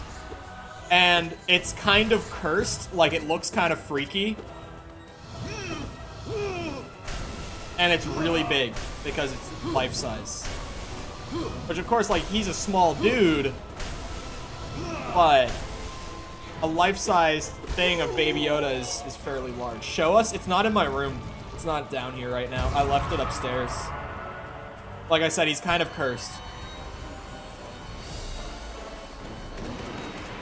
Well, my mom got me like a Baby Yoda like toy kind of thing from Target last year. I know I've talked about this. And that shit was like genuinely haunted or something. Because even when it was turned off, it was like a toy that if you pressed down on like the top of his head, he was supposed to like do a little dance and like make noise or whatever. But even if he was turned off, he would just randomly do it. Like he would just make noise and dance for no fucking reason. And that bitch is in storage right now. That thing isn't even in my house. Like, all of my furniture and stuff from my apartment is in my storage unit. And that Baby Yoda is sitting in there with it. So she got this one as, like, a funny haha because of the haunted one. And she just managed to find another, like, moderately cursed Baby Yoda. At Target, I believe, as well. Or, like, Walmart or something. I don't remember where she got this one. She said, but I just don't remember.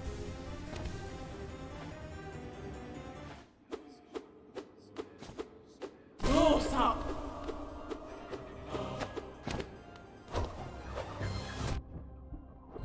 Okay, without my, my fundamental charms that I've grown comfortable with, this is the first boss in P5 that becomes, like, scary without them.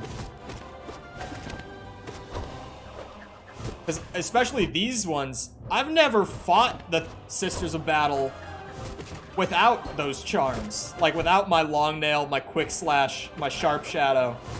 I never even experimented with another build with these bitches. Oh god. So this is, like, completely new territory for me.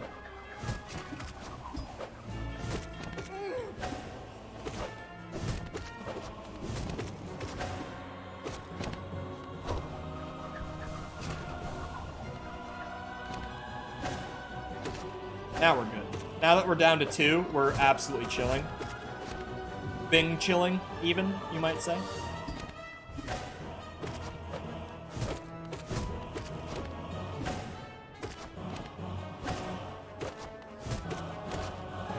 Come on, man. One of you's got to go down soon. I know it. One of you. Anytime now.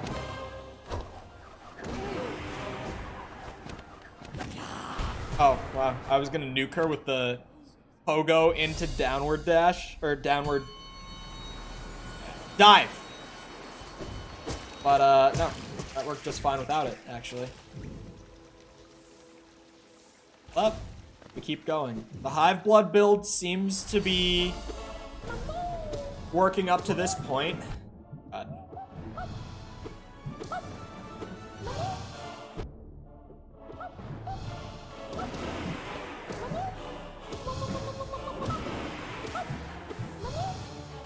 Oh, shit.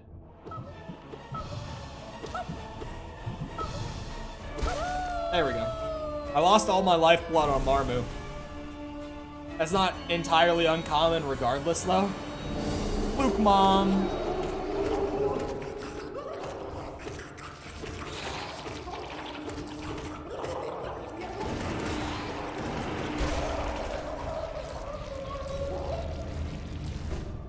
Like, strength is... I'm sort of missing strength.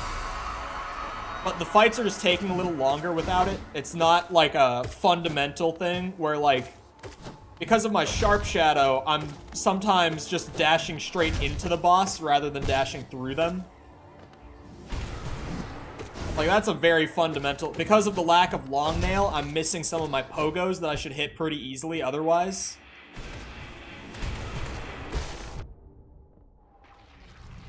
But, like, Unbreakable Strength is just... I'm not doing as much damage with my nail, which I'm kind of making up for with using spells more, because Hive Blood is helping me chill. This is going to be a rough boss. We got to buckle up for this guy now. Yeah, Galeon's gonna fucking suck, actually. Especially when I do that. When I miss my upward spell. Maybe not. I guess not. Never mind. I saw him and I saw how little soul I had and I was like, uh-oh. No, that went pretty well. Paintmaster. Outlook. Moderate.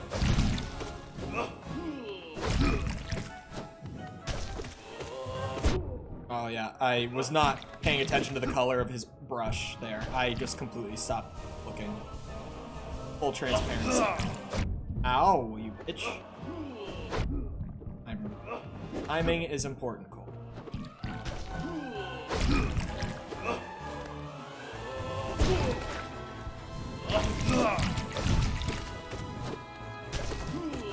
No, I fucked up the timing again. I jumped into it. Damn you, you bastard man. He might kill me. Fuck you, bitch. I'm healing.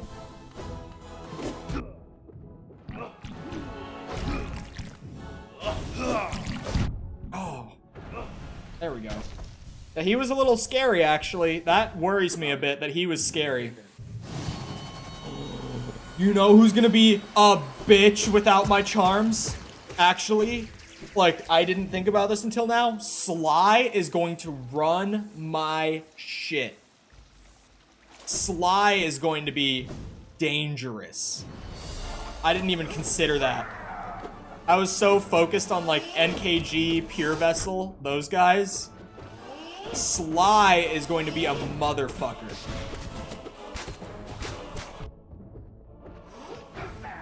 Pure Vessel and NKG are like bosses that I over-practiced to make up for how difficult they are. Sly, however, I've just been running it. He's going to be something. But he's not too far out, at least. I'll get to see how that goes soon enough. Shang-Chi, I'm not worried about at all.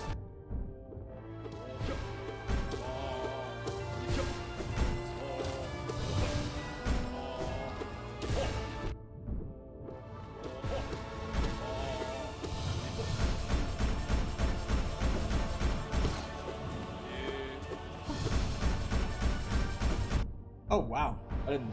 That's the sharp shadow. Or, sorry, the lack thereof. Pancakes? No, this is Shang-Chi. Come on now. What are you talking about? Pancakes. That is Shang-Chi.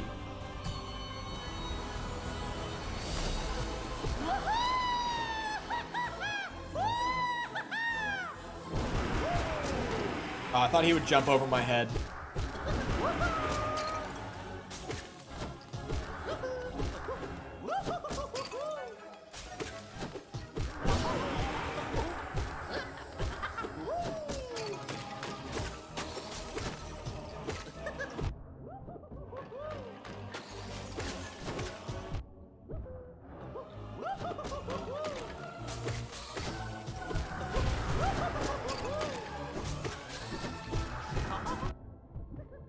Most annoying bug goes to...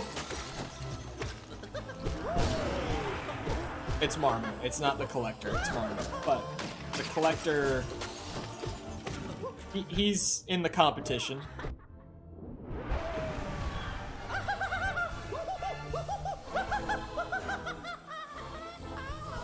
Quick Focus is pretty nice to have in P5, though. Like, Hive Blood is making a marginal difference. I feel like a lot of it's actually coming out of Quick Focus for me. A lot of the new benefit, I mean.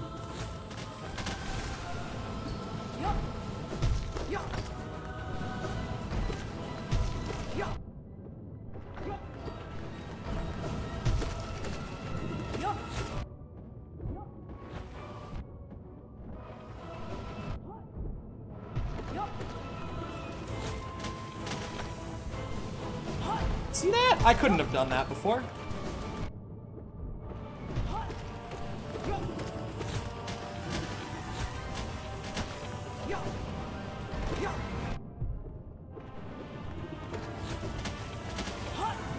This charm setup is making some bosses easier and some harder. It really just depends. Like, God Tamer is significantly safer in this setup now than what I was using before.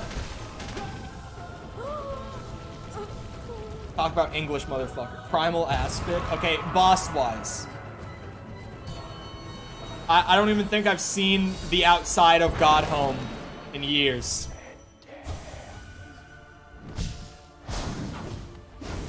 Oh man, I can't get damage when dashing through that anymore.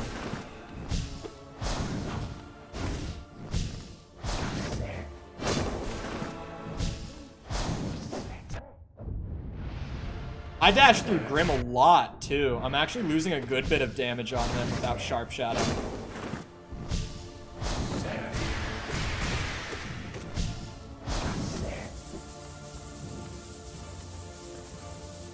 It's actually kind of crazy how much damage I'm losing without it.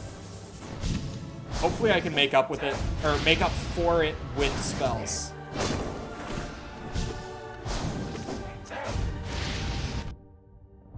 But yeah, overall, Grim is definitely one of the bosses who should be easier for me with this setup, because I am mostly consistent at avoiding damage from him, except for like rare occasion where he'll just run my shit because I'm not paying attention, or because I panic when my health gets low.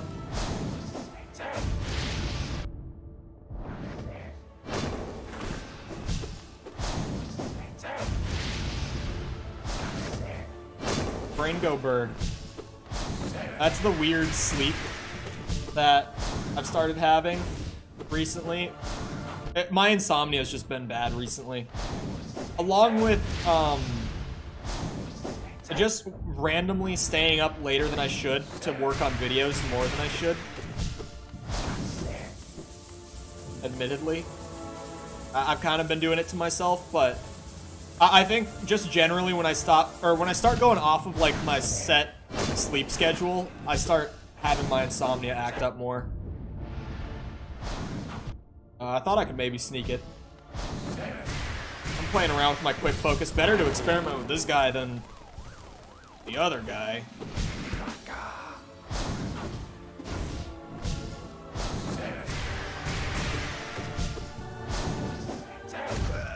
Oh.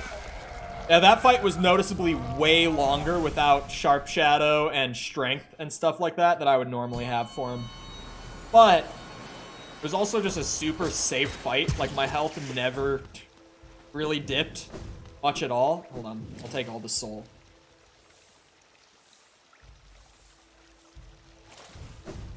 This is a strangely solid build. Because again, I literally ran it thinking that it was just cursed as fuck and I just wanted to try it. But it's just super safe. Like, if you just slow down, it's kind of crazy how safe it is compared to what I was doing. But some bosses, you don't want to slow it down. At least I don't. Like, Pure Vessel, I kind of thrive on playing him super fast and risky, and I've gotten used to playing him that way. So it's going to be interesting fighting him with this. But we send it and we see what happens.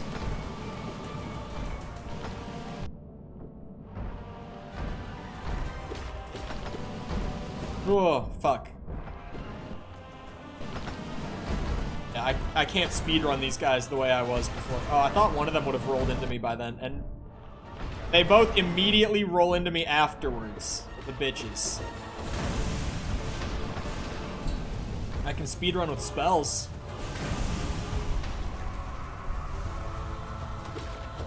That was a waste of soul healing right there.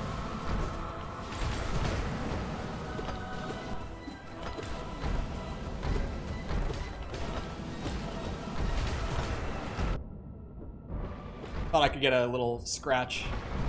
Sneaked in there, or snuck in there, sneaked. Can you tell that I'm focusing?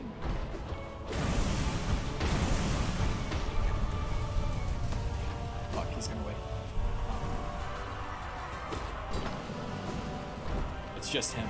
Thank God we're at the end of it.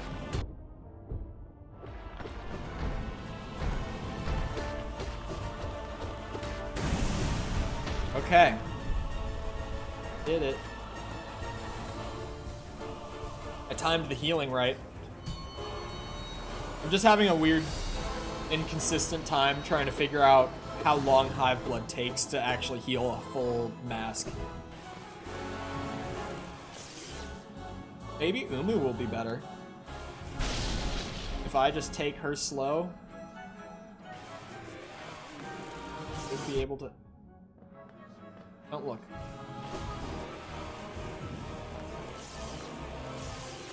Hey. You jellyfish. Over here, please. Wait, what? How are you... Did I not hit Umu with the jelly explosion? I'm so confused. I thought that one would...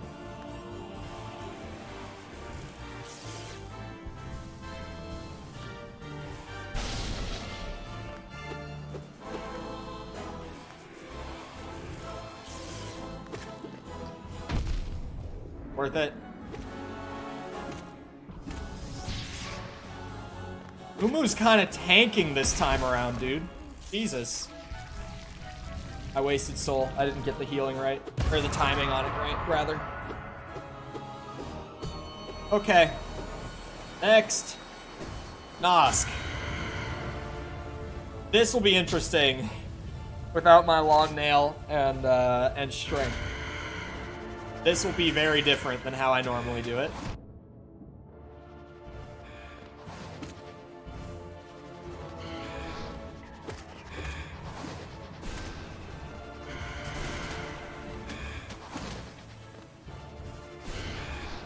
Who comes after Nosk? Is it? Oh, it's Sly.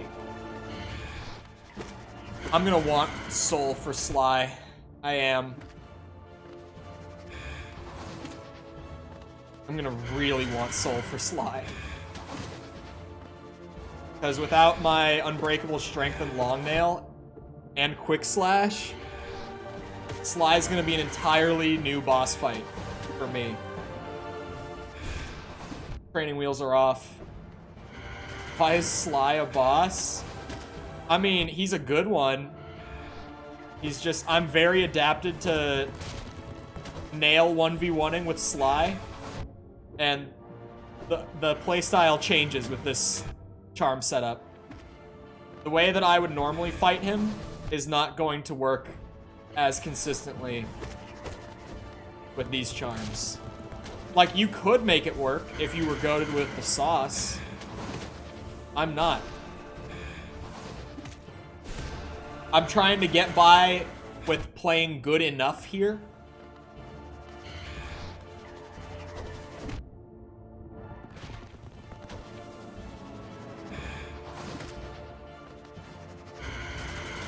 Okay, now. There we go. That's not much soul for Sly, I'm gonna be honest. Didn't do a great job saving soul for him. Here we go. This will be an improvised boss if I've ever done one.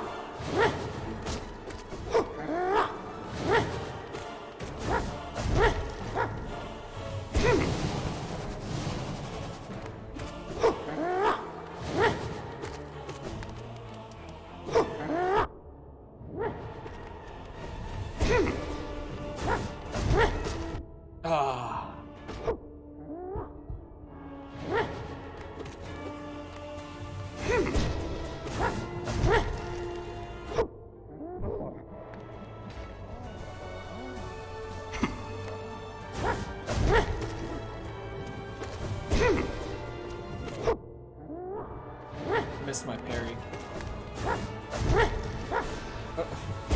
Good timing, Cole.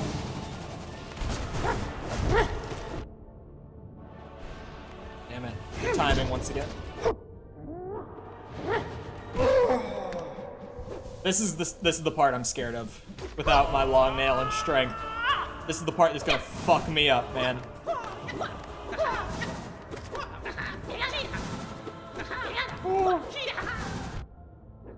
There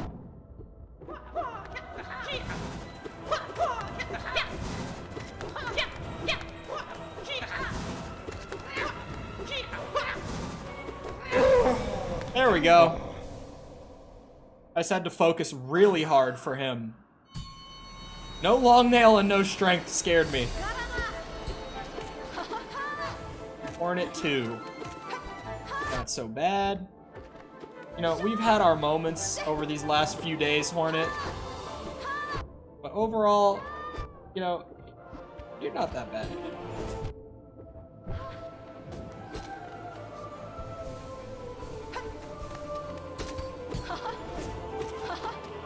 My reduced dash distance is throwing me for a loop a bit on this one, admittedly.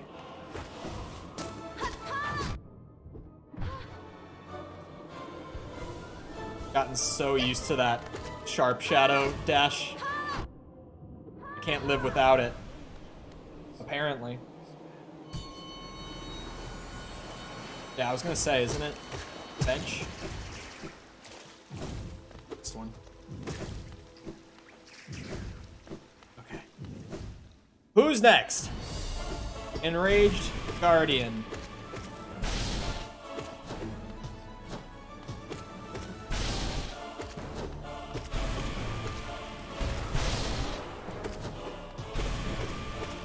Thank God for overly generous iframes.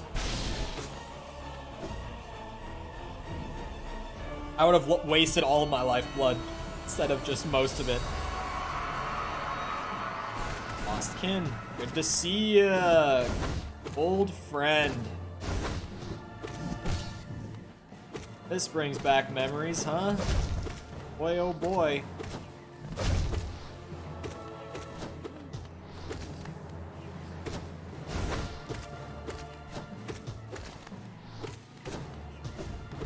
I did not mean to dash past you there. I thought he was gonna back up more for some reason. Fuck. I just keep walking into him.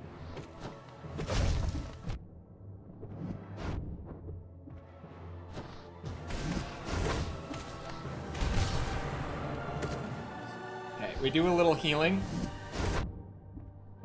We just play it safe, you know? Fucking bitch. Why you gotta make this difficult, man? Why you gotta do this to me?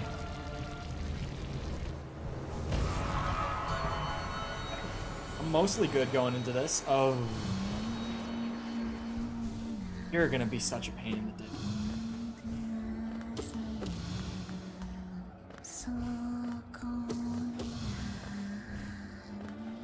Come on. My nail doesn't reach that far anymore. I can still hit her through that.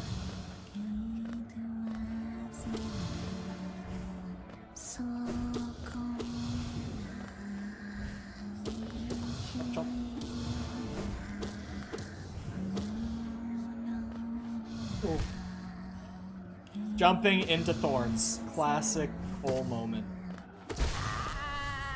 She actually wasn't that bad. It was harder to reach her, but I think just in general, because I'm more focused. He might be bad.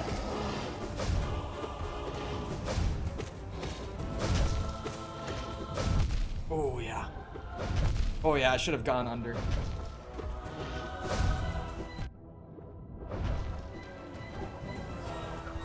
Ooh, can confirm, he is bad. Oh my god, both hit me? You're fucking kidding.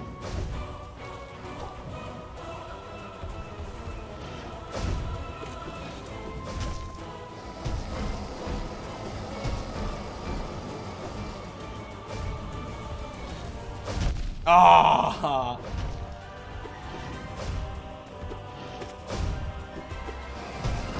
Yeah, so you know what this is also teaching me? Oh, I dashed. Oh, that could have been death. I'm so thankful.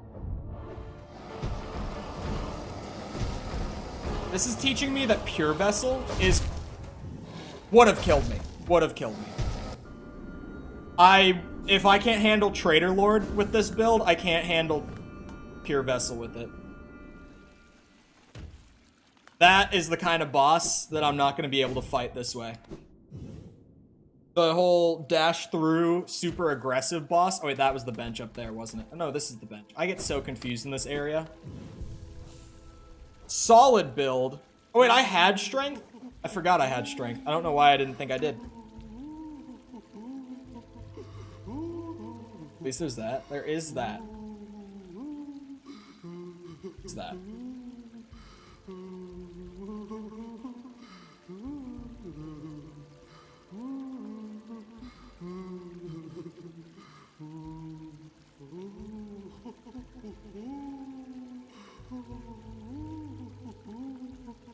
Hold on. I'm looking at other setups that might just work more for the way that I play naturally.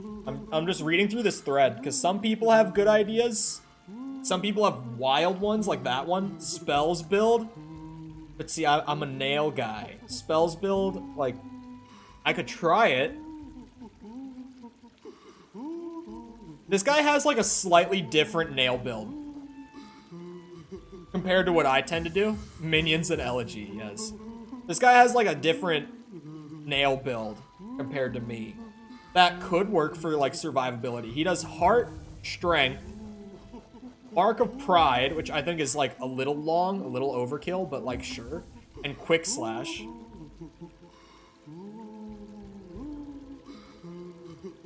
I want to try a spell build. I want to see.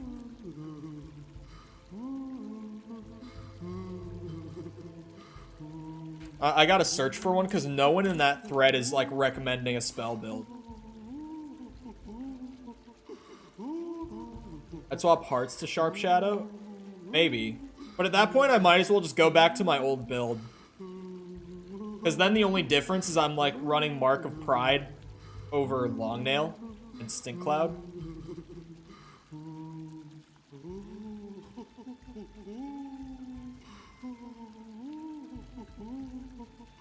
A Lifeblood build would be too cursed, right? Like, it could never work. It would be good if it was like a single boss I was stuck on, but for a... I don't even know why.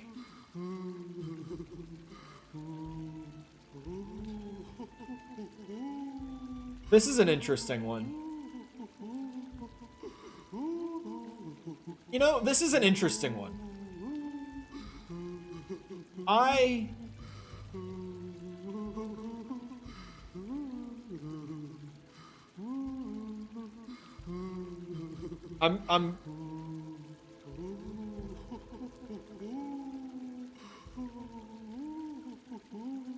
debating on one. Oh. This guy...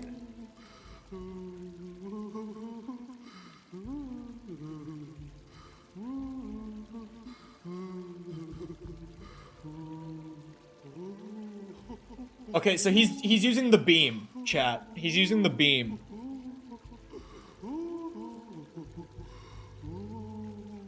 Saluber noises. Yeah, I don't know. I'm almost, again, like, I'm curious enough to try it. Right?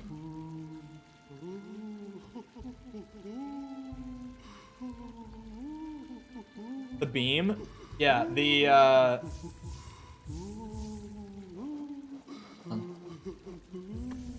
this one. He's using the beam.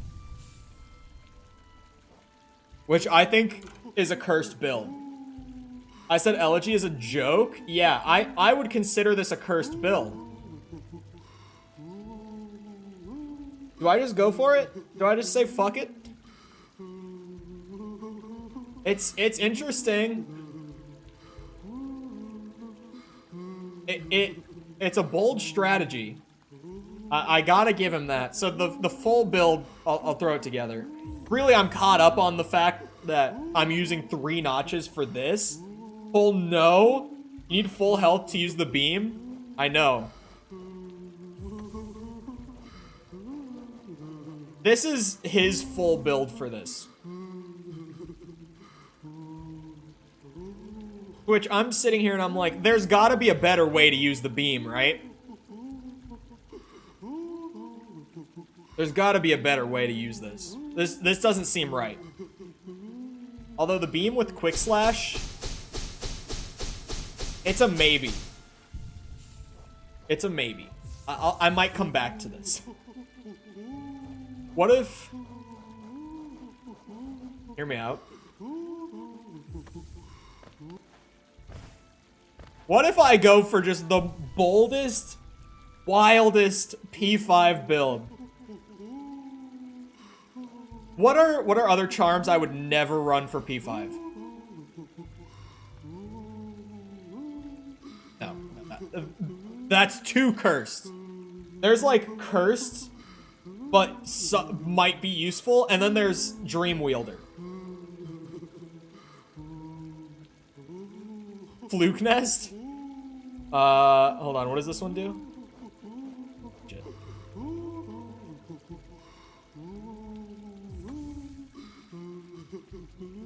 Wake up. Absolutely not. Like I said, there's cursed but maybe useful, and then there's shit like that. Minions, Baldur's, Spore Shroom. I'm liking the Beam and Dream Shield combo. I'm trying to build off of this. Let's just go Grub Song. Grub Song, I'll at least give something useful. I'll meet you in the middle here.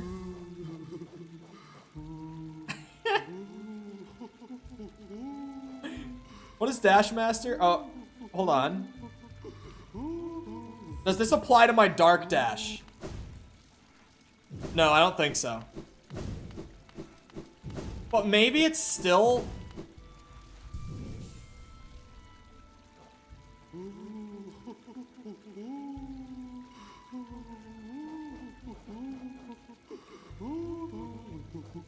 It might still be useful just being able to do this. But I feel like I would only want that for Dark Dash. So maybe I do throw another, like, actually useful one in. And in the form of Sharp Shadow, maybe? I don't know. Weaverlings get soul. Fuck it. This is the new build. This is it, chat. This is it. This is the new build. Who's ready to run P5 with this shit? This is the winning formula right here. I have lost it. I'm playing around with like cursed shit that might actually do something weirdly. I don't expect to actually complete it here with a setup like this. But it's like, what if? What if I can make something happen? This is definitely an end of stream build. Oh, yeah. I don't even have time to get to the end on a run at this point. So I'm just like, what if I just play around? I think the benches you can save and like come back though, right? See, chat, I'm starting to see the benefits here. I don't know about you. Oh, I thought I pogoed with the beam for a second. That would have been something. Fuck it, we ball.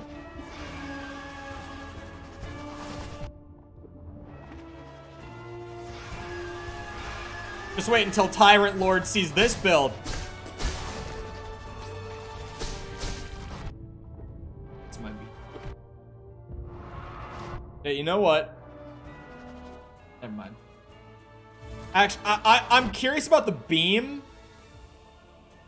I'm gonna jump out. I'm curious about the beam, but I could do better while still running the beam. Tyrant Lord? Fuck. Traitor Lord. Traitor Lord. I could do better. I'm gonna look for inspiration. I could just do a spell build to try it out. I know I've done it in the past, but this is a different me. This is me, but more gamer.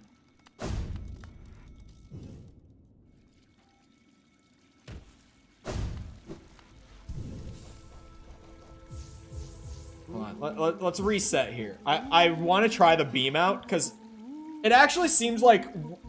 Actually, hold on. I'm gonna try that guy's fucking. Hold on. I'm gonna try this. I don't think steady body is a good choice, though. Like, full transparency. A, I don't know why steady body. And B, I don't know why he's not running another charm with this. Like, why are you leaving a slot open? What for? Right? You could put Grub Song, Stink Cloud. You have one charm options here. I don't know why you'd only use 10 slots. I don't think steady body is a good play. But I think this might have some Winergy to it. Spamming stronger beams on certain bosses, this might go hard. For 2 charms, what could I throw in? That's gonna not be cursed. I'm trying to get creative, but not cursed here. Come on now.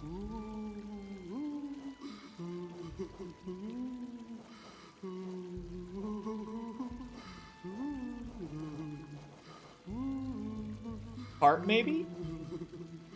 I don't know. I could go tankier with it. I could do Spell Twister or Soul Catcher. Long Nail, actually. Does Long Nail affect the beam? I doubt it. It would make it easier for me to pogo. Maybe just Sharp Shadow. I think that might just be the play, considering how adjusted I am to it. Weavers I genuinely run. I think that's crazy. I think that's not right. I think that's gonna be a no from me. I honestly think Sharp Shadow is probably the best in here. Yeah. Considering I'm running Beam, the Long Nail is like, it'll be useful when I don't have Beam. Sorry, I have to tab my chat back up. I like this taking people's weird ass builds and trying to salvage them. This is an interesting process. Especially since these are all people who have beaten P5 with these builds, keep in mind. Like, genuinely, this is a thread of people who are like, this is what I beat P5 with.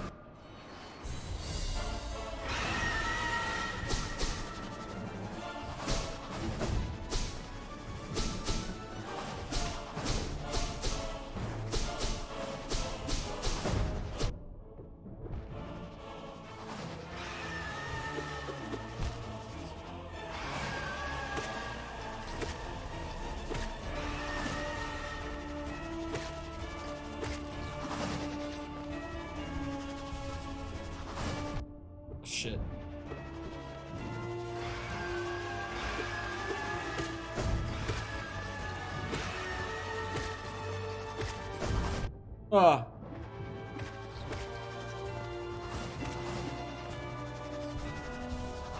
I need my beam.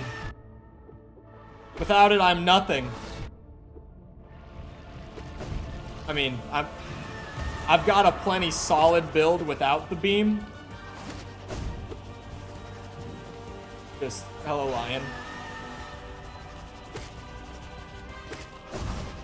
People shipping Midwife and Divine? Huh? God damn. Every time I see Midwife in any context, it makes me think of System Shock 2.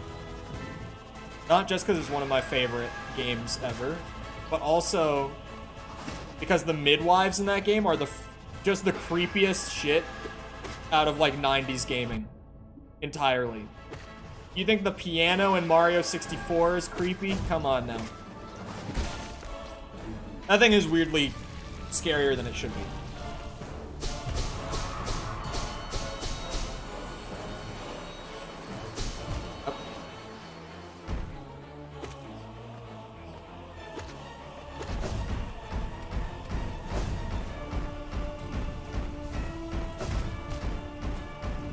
Pull.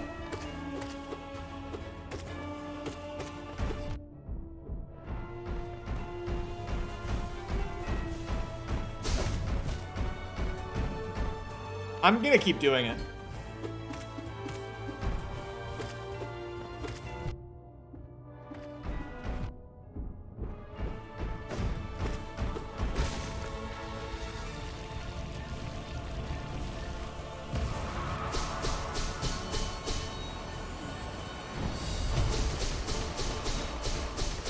Okay, wait. This might be the first of the bosses that this goes hard on.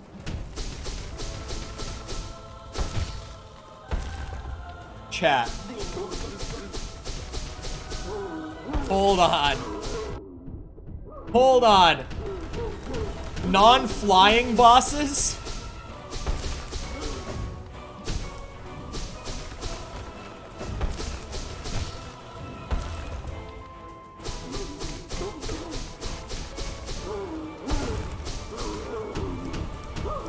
Okay, I'm starting to see the value here.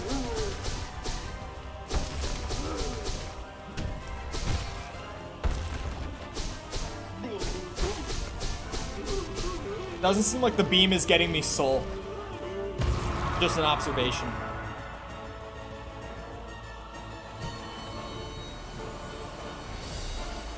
Oh, I almost feel bad.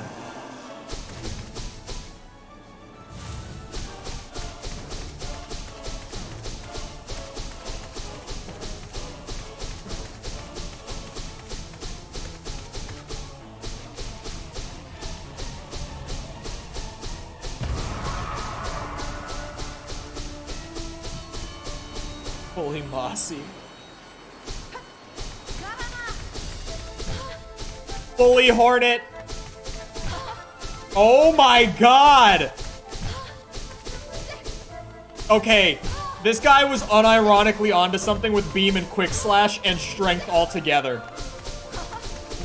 Can we at least acknowledge the mad genius of this man?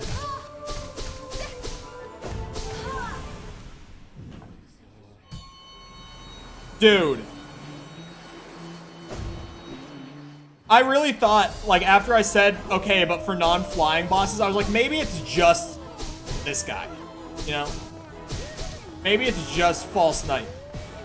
No. And then I was like, okay, but it's Moss Charger. You can do this without beam on Moss Charger, right? The flying bosses are harder because I have to time it with jumps and everything.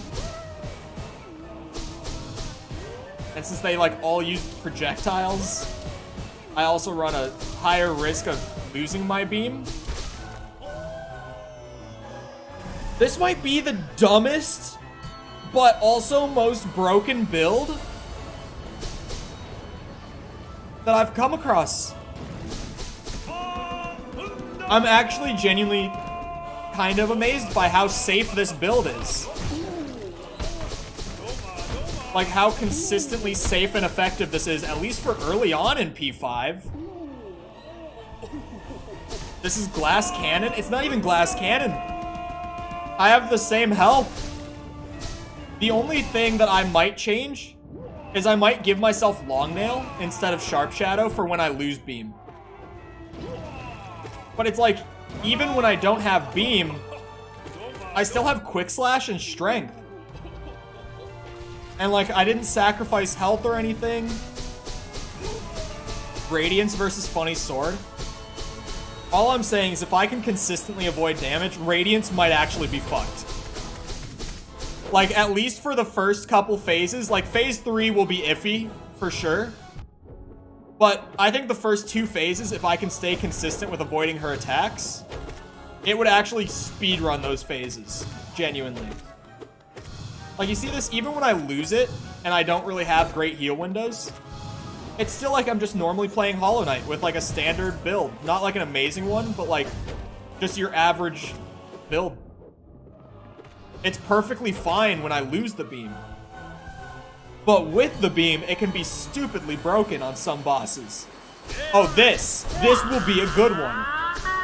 Malek will be a great one. Hold on.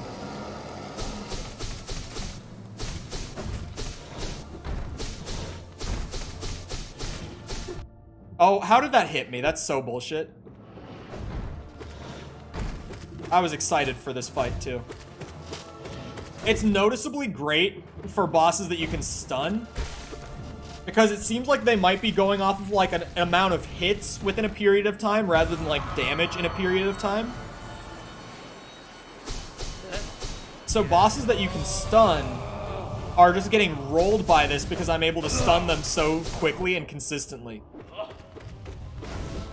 Like here, I lost my full health pretty early, but now I still just have strength, quick slash, and sharp shadow, so it still works perfectly fine without the beam. This build might actually be kind of nuts. I am glad that I took steady body off and replaced it with sharp shadow. And again, I might replace sharp shadow with long nail. I could go either way.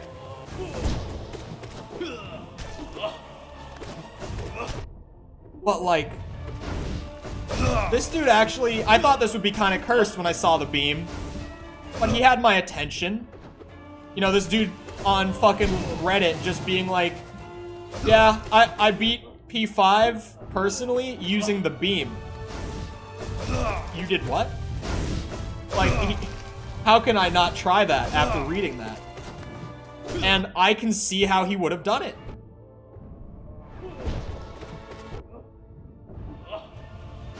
Can you let me heal?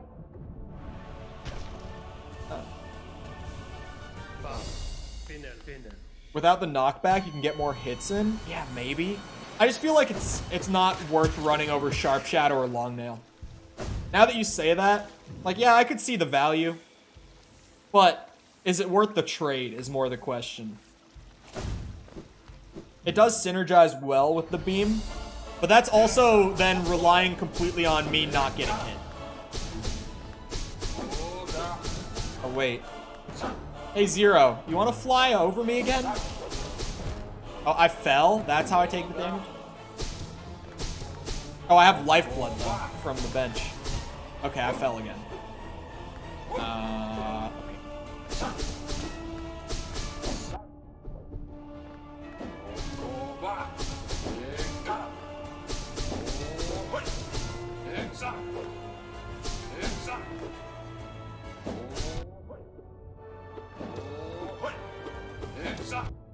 And now we just fight him normally. I might be a fan of the beam. Funny sword build. I might unironically be a beam user. I might actually kind of love this setup. I'm not gonna lie. Like, flying bosses are definitely a lot worse. But for anything that you fight ground on ground like this, like, you guys saw Hornet. Like, Hornet got fucking destroyed. She couldn't even touch me. She was stun locked the whole fight. With the Zelda beam noises? Oh, true. Isn't Radiance a flying boss? Yes, but like I said, I think the first 2 phases of Radiance will actually be really easy with this setup, because she's flying, but not in the sense that I have to jump up to hit her. I can just run under her head and do this. The flying enemies more throw a wrench in it because you have to jump up to be able to beam at them a lot of the time. Because in P5, a lot of the flying enemies are like in those platforming type stages. Like this guy even, I can just shoot up at him and it's great, even though he does fly. It's not just flying. It's more bosses that I have to jump to hit. Zelda build? Yes, sir. P5 beam build. Here we go. But hello, Yusuf. And it's actually kind of good. I ran it because I saw it on a Reddit thread and thought it might be really cursed. And I was just curious. But I might unironically be a fan of this. Look at that! Like, in those situations, you can just so safely get a boss dealt with. Oh, this boss is just gonna suck either way. Doesn't matter what I'm running, this boss always sucks.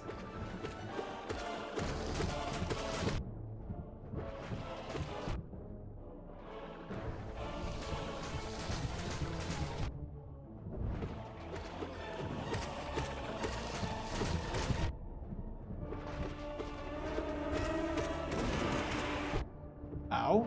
The fuck?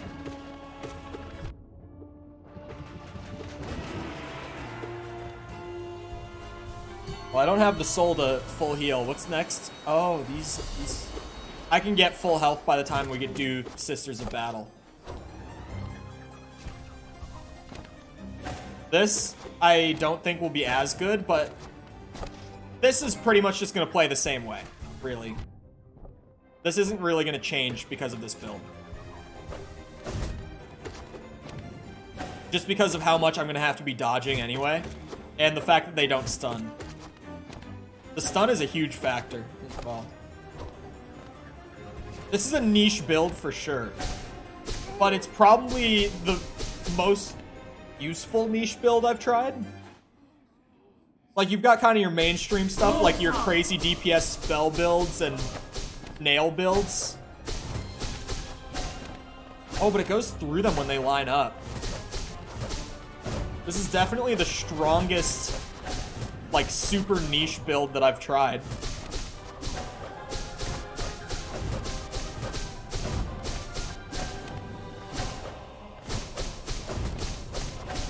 Oh, I jumped into her. It's good here. It's good in Sisters of Battle. Not as good as, say, Hornet or, like, False Champion or those bosses. Dung Defender. But it's good here. It's just Sisters of Battle, but you don't necessarily have to be on top of them to get your hits in. You have a lot more range than you otherwise would. So, like, it's fine. It's not amazing. It's about the same as running them with, like, a meta nail build, in all honesty. Like, the second niche build. That's not true. I've done minions. I just did that Hive Blood one. I've done at least 3 that I can think of immediately now. I was gonna say, isn't this bench?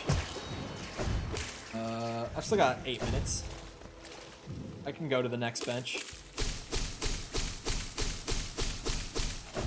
I will dub this. I was gonna call this Beam build, but I will dub this Zelda build. Chat. Oh, that's right, Lifeblood. Shit.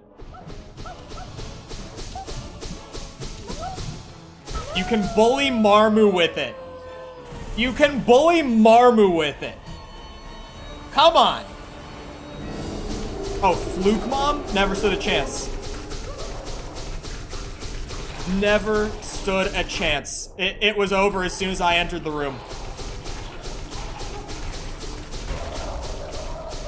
Never. Your dream to bully Marmu? That felt good. Juggle Marmu. You can actually just lock Marmu into the ceiling with this. Broken Vessel's about to get bullied really hard, too.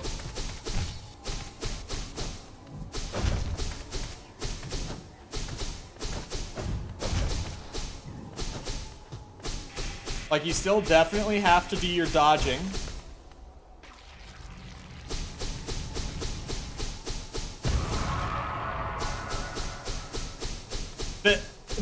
How is this not a meta build, chat?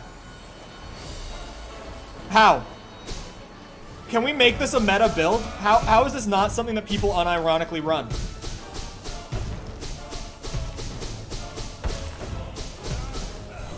Like, I'm not even like a top tier Hollow Knight player. I'm nowhere even close. And I'm just out here bullying boss after boss in Pantheon 5.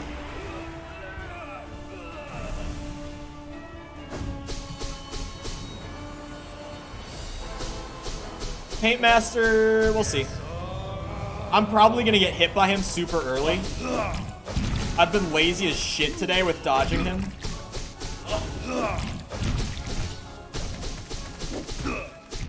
Yeah, there it is. I knew it couldn't last long. It has downsides. But honestly, I feel like this build, with its trade-offs, like if you're using this build to the strengths that it does have, regardless of the trade-offs with it, it kind of equals out with like the super meta nail-based builds that I was running earlier. Ignore this boss. I'm just, for some reason, bad at Paintmaster.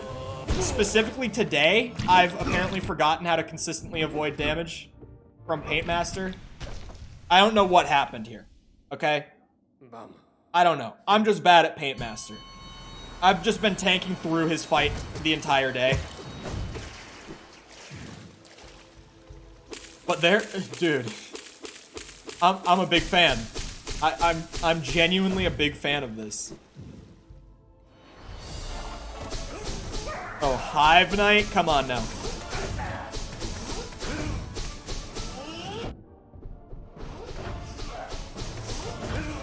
I wouldn't quite call this bullying, Hive Knight.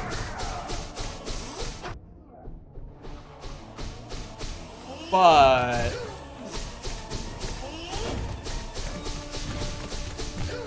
okay, maybe I would.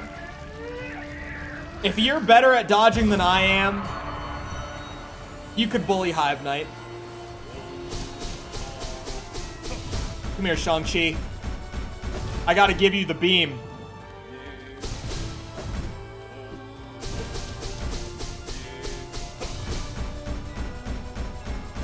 How do you not auto bench every time and lose your lifeblood? Oh, I did early on. I just had to break it. That was a habit that I did when I first got the lifeblood. I broke the habit by getting really upset every time that I did it. I've just learned to ignore benches now, which is going to be a habit that will be awesome when we go to do the speedrun and the Steel Soul achievements, I'm sure.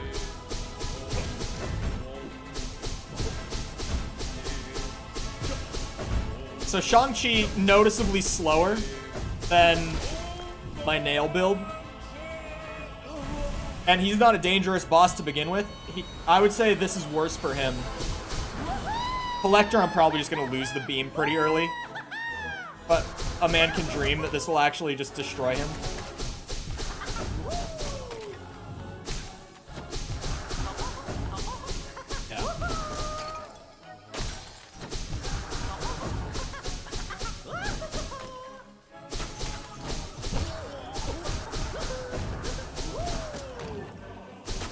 To be fair, I normally am at the end of my lifeblood by the time I finish with Collector. So, you could just make a safety argument on this one. Oh, never mind. I thought I was going to keep it the whole way through.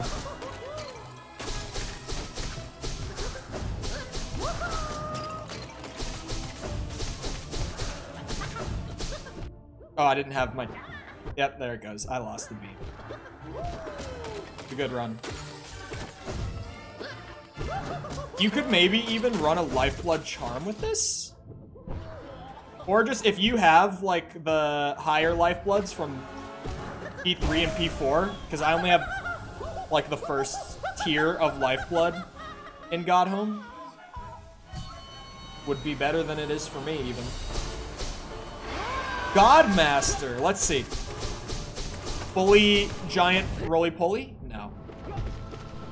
This is another boss that I'm just too bad at to be able to use this to its possible strengths in this fight.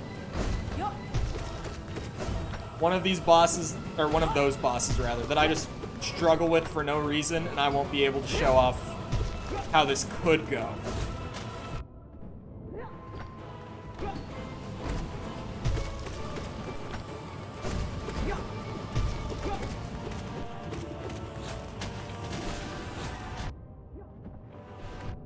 I was standing in it. Unbelievable.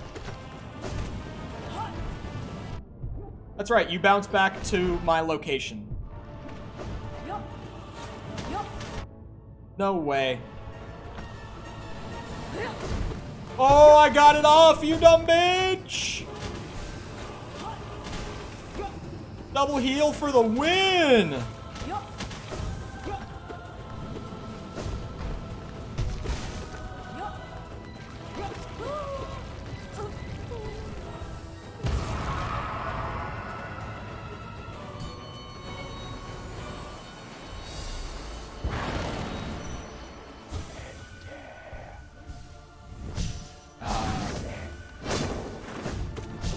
Grim, if I had come in with full health, which I never have because I'm terrible at Godmaster.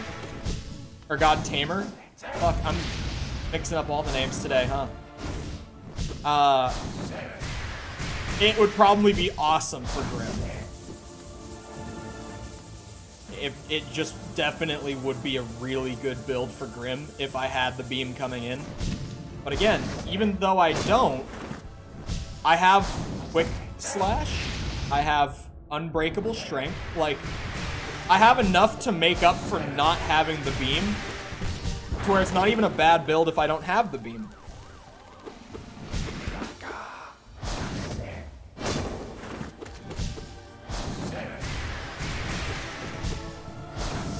Oh shit, that's the balloon.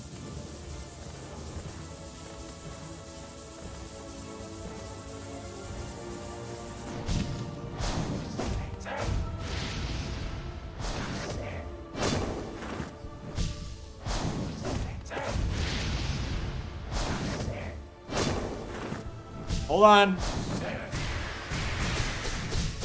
I got the beam.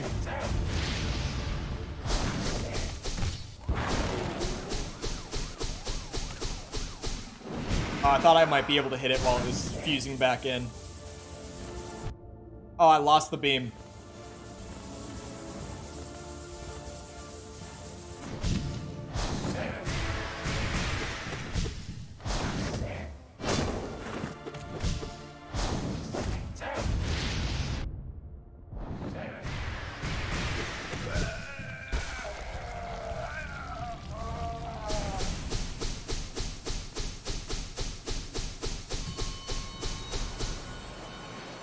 Okay. If I bench, it'll actually, like, put me here tomorrow, right? Correct me if I'm wrong. I mean, it's that time anyway. But I think someone once told me that it will actually save your progress.